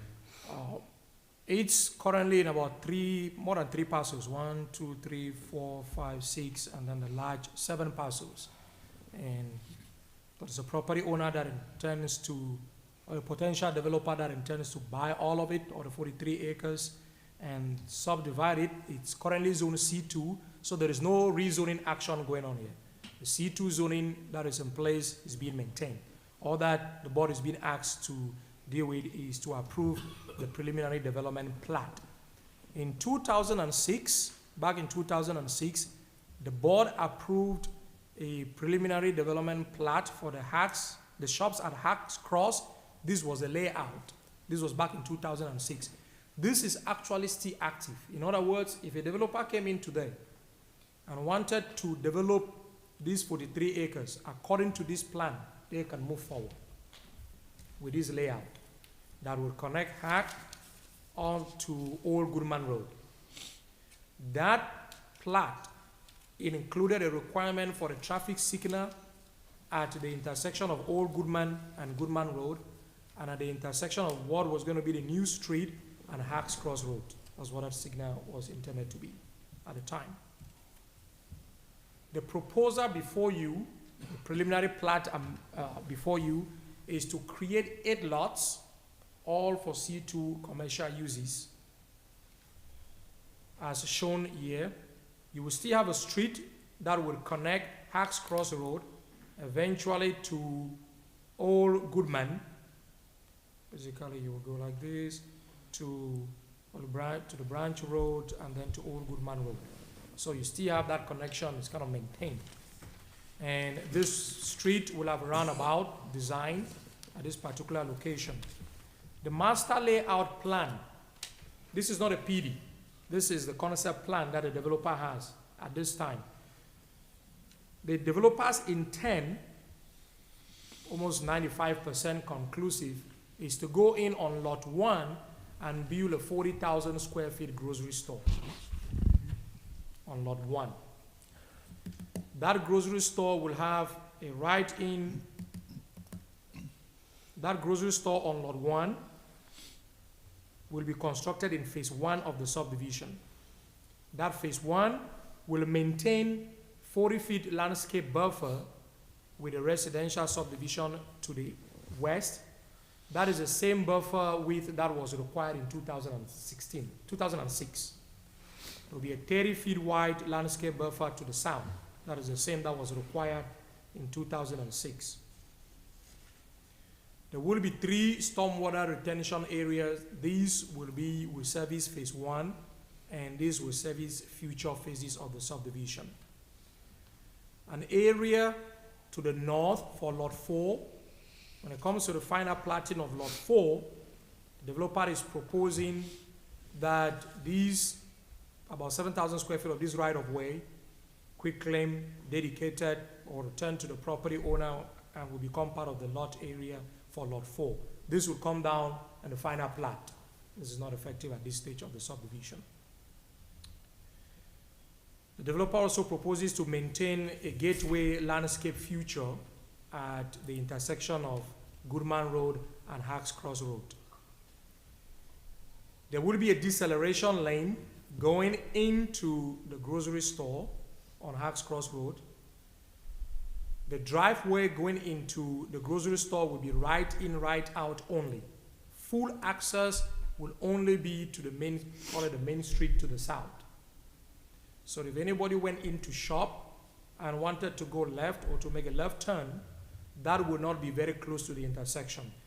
That person will have to come down on the cross-access easement to the roundabout, go around the roundabout, and make a left turn here, further away from the intersection to go out of the subdivision. So the infrastructure that will be built in this phase 1 of the subdivision will include lot 1, the easement, all improvements along Hacks Cross Road, and this street right up to this particular location. Lot 2, 3, 4, 5, 6, 7, and 8, that will be constructed in future phases. Utilities are available within the vicinity of the property. It will be the responsibility of the developer to extend them to service these lots.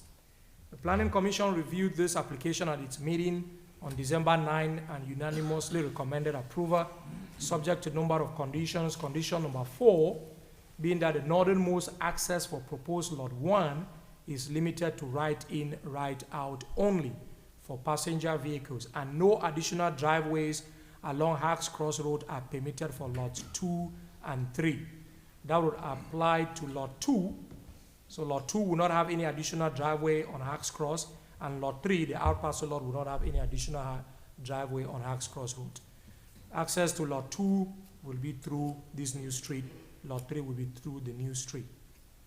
Prior to condition number 6, stipulates that prior to any other lot being developed, apart from lot 1, the applicant will have to provide a traffic study that will address in particular traffic signal warrants with regard to the provision of a traffic signal at the Old Goodman Highway 302 intersection and at the intersection of the New Street and Hacks Cross Road.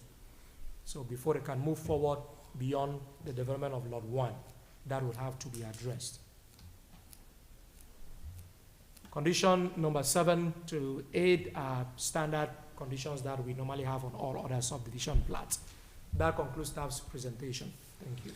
Thank you, Ms. Song. And anticipating at least one question would be the grocery store, and we do not know who the name is on the grocery store at this point, correct?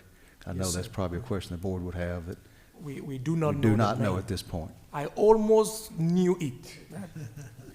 It was We've withheld from me at the very suggested, last minute. we've suggested, but we can't mandate. Thank you. Board, any questions on this presentation? I've got one.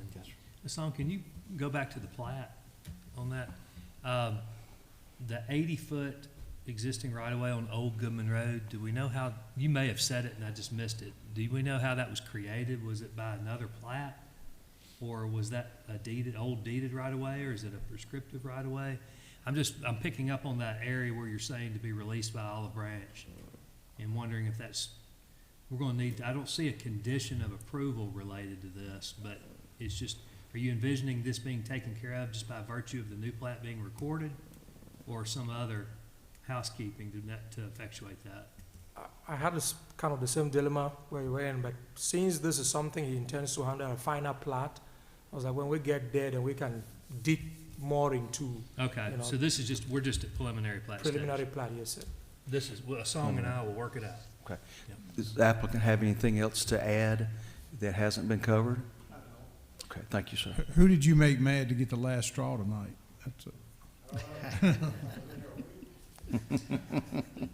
A song, I did have one quick question. So obviously traffic lights are kind of a wait and see based on traffic study. Yes. But as I look at this drawing, is there a median or a concrete barrier just to the east of that roundabout? Because my question is, if that's so, how are you going to have a left turn out when people might be coming right in? And maybe I'm reading that wrong. Does that make sense? Okay. It's hard to see on that drawing. Yeah. Mike Davis with the Reeves Firm, 6800 Poplar Avenue, Memphis. It's 2 lanes out and 1 lane in. Okay. So it's a 20-foot lane in and 2 12-foot lanes out. So you have a left and a right. Great. I figured as much, but I'm looking at it, looks like a concrete boulevard. I'm thinking, well, that's just not good. Yeah, and we pushed that road obviously as far south as possible to get it away from the intersection. Okay. Thank you. Any other questions or motions? Make a motion approved. Collins' motion, is there a second? Second. Second, Gamage. Any discussion? All in favor? Aye. All opposed? Motion carries. We've covered old business of Craft Road already. Item number 2, old business, consideration of bids received during reverse auction held December the 10th, 2025 for a boom truck for Public Works. Basically, this was an advantage, the reverse bid. It paid off this time and saved a little bit of money. You see the bids in front of you. You see the recommended lowest and best bid.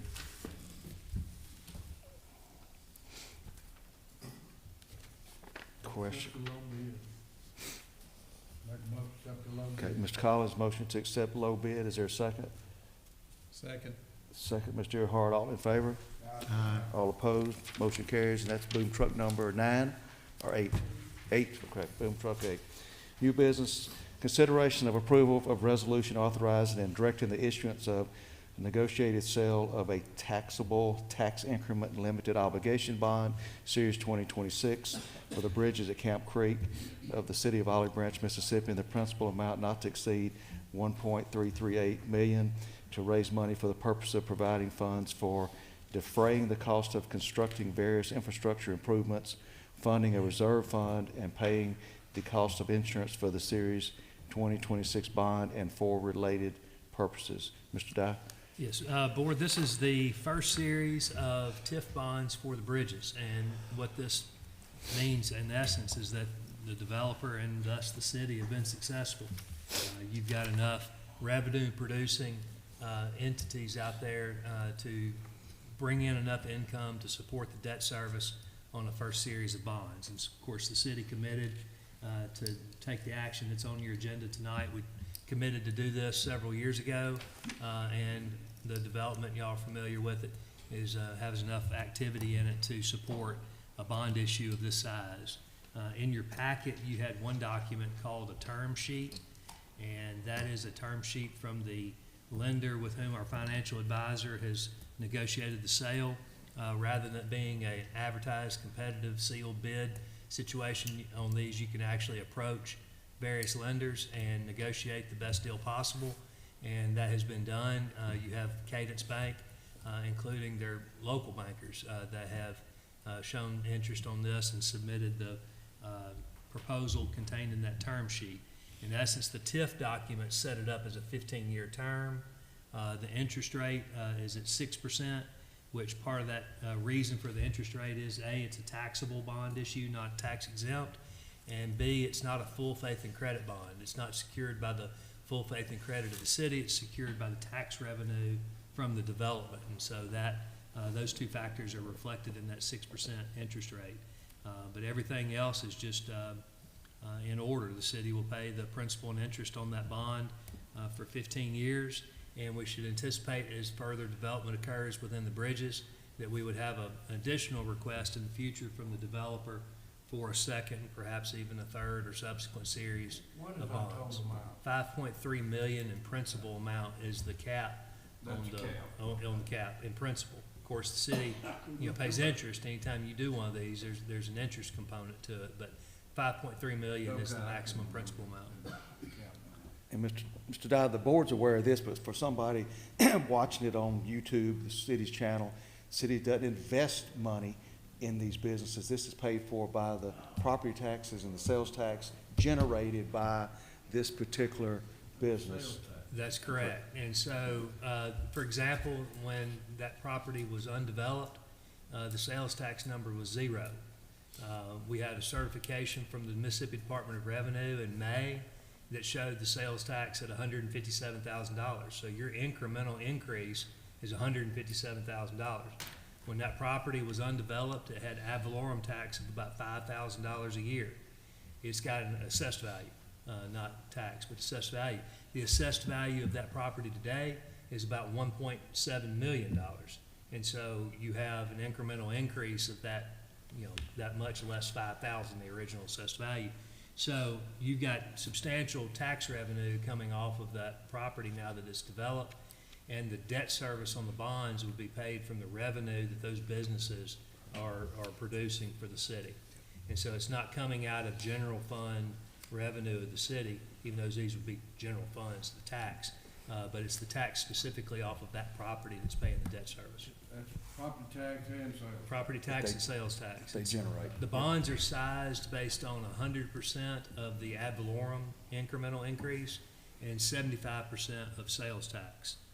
I don't have that flip-flop, do I, Jason? It's 100% ad valorem, 75% sales tax is how you size the bonds. And so there's revenue that's coming off that project that is going to the general fund. It's the difference between the 75 and 100% on the sales tax. Thank you. So it's a success story is what it ultimately is for the city on this. It was a creek that would never been infill, would probably never been built out. Correct. Any questions, board, or motions to approve this? Motion to approve. Mr. Wallace, motion to approve. Second, Mr. Dickerson, all in favor? Aye. All opposed, motion carries. New business item 2, consideration of requesting the DeSoto County Convention and Visitors Bureau their support of local tourism in Olive Branch.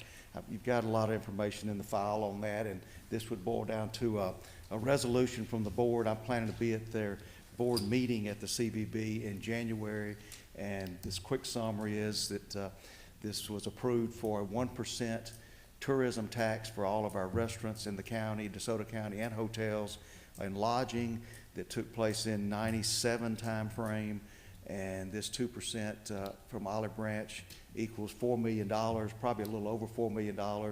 And knowing what we know based on what our 1% of our hotels generate, then probably 4 million or at least 3.7 million out of the maybe as high as 4.5 million is paid for in this city by people eating at restaurants. So our restaurants our citizens are paying this 2%, our restaurant owners are giving up the 2% that goes to Convention and Visitors Bureau. So during the last 27 years, conservatively, Jason has pegged about $190 million, but reality is it's probably close to $200 million, and every bit of that money's gone straight to the Landers Center, 48 acres of the Landers Center, and not a penny ever spent outside the Landers Center. Mm-hmm. So not the ideal situation for our residents. It was sold to us back then when we voted on it.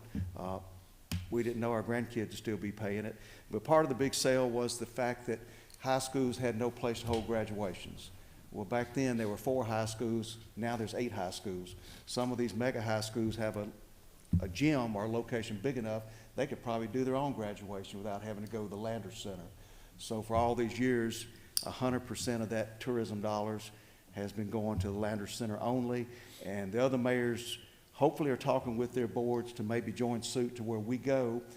AG opinion was requested, and AG opinion is very clear that CVB cannot give tax tourism dollars to areas outside the Landers Center based on the way that that local bill was drafted years ago. However, other proceeds from the Landers Center can be used to support tourism, whether it's Ball, Lick Creek Conservatory, whatever we want to do in other cities. So that could be merchandise, it could be ticket sales, it could be concessions, it could be rental fees that we want to ask the board to share the joy.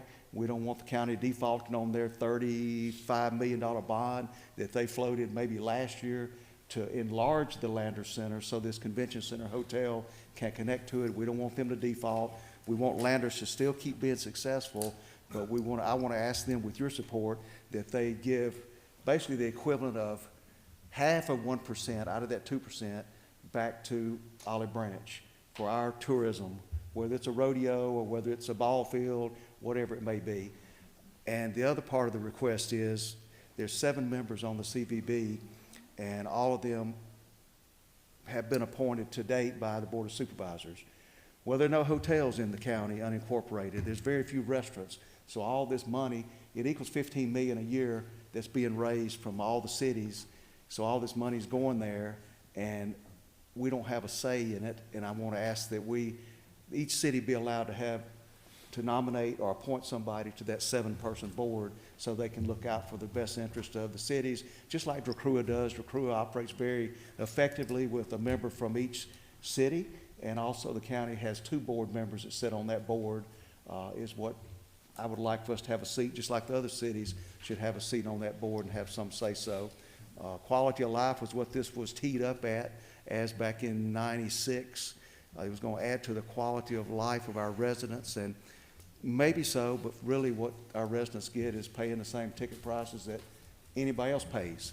Our residents don't see a benefit out of the Landers Center. Maybe go to a concert once a year. They may go to a high school graduation, but I haven't had anybody tell me that it's increased their quality of life by $15 million a year going to the Landers Center and nothing going outside the Landers Center. So we'd like your support as an endorsement on this resolution that I can take when I meet with their board and make these requests.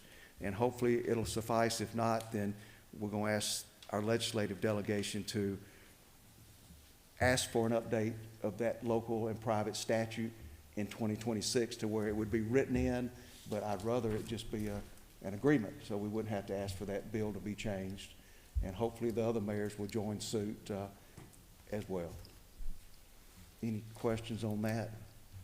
Mayor, I think it's a very well-written resolution. I appreciate you doing that. So I did a great job. No, thank you, Mr. Dye. You did a great job writing that resolution. But I didn't know all the history. I had to go get some newspaper articles pulled from back '97 time frame, and Alderman College reminded me that Olive Branch was noted for some pushback during the referendum. Well, it passed at just a little over 60%, which really isn't much if you consider our 1% for our parks. It had to be 60%, but it noted in the article from '97 time frame that Olive Branch was concerned about basically a perpetual tax, about it continuing forever. Well, I guess Mr. Collins and his associates were self-fulfilling prophecy. They had to come to the board meeting. They said that, trying to get us to approve it. 4 years. It'll go away. Wheel tax. There was a repealer in there to where it would be voted on again a couple years after it's passed. Yeah. But that repealer was taken out by a local delegation 2 years after it was passed, to where it's never been voted on again since 1996, 97. So, the gift that keeps on giving, but we just want our fair share. We don't want to, give anybody else a hardship. We want the county to do what they're doing, but we want our fair share of that tourism dollars. I make a motion for the pass resolution. Collins, motion to pass, second. Mr. Earhart, all in favor? All in favor? All opposed? Motion carries. Thank you. Consideration, fire department, a custom pumper that is needed. And Mayor, that's a state contract purchase, so it's a straightforward pricing and state contract. We see All in this order. as arriving in FY '27, maybe October of next year, but you have to get normally 24 months to build one, but a custom one, we may can get one coming off the line, hopefully that's stock. Okay, so then we'd pay for it out of next fiscal year.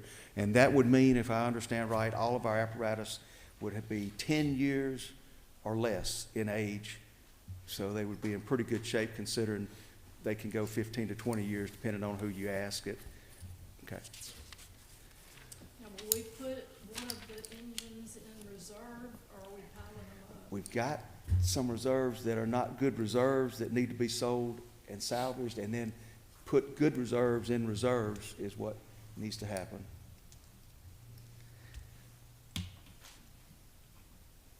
Is there a motion to approve Make a the, motion to approve. Ms. Hamilton motion? Is there a second? Second. Second, Mr. Wallace, all in favor? All opposed, motion carries. Is there a motion to leave regular session with the intentions of going into executive session for items 1 through 8? So moved. Earhart motion. Second, Collins, all in favor? All opposed, motion carries. Is there a motion to go in executive session to discuss a personnel matter in the admin department, personnel matters in the ambulance department, personnel matters in the fire department, personnel matters in gas maintenance, personnel matters in the police department, personnel matter in the water maintenance department, personnel matter in the street department, and executive summary? Is there a motion to go in executive session for those 8 items? Mr. Wallace motion, is that right? Yes, sir. That's it. Did I hear you? Okay, Yes, Mr. sir. Wallace motion. Second. Second, Ms. Aldridge, all in favor? All opposed, we are in executive session.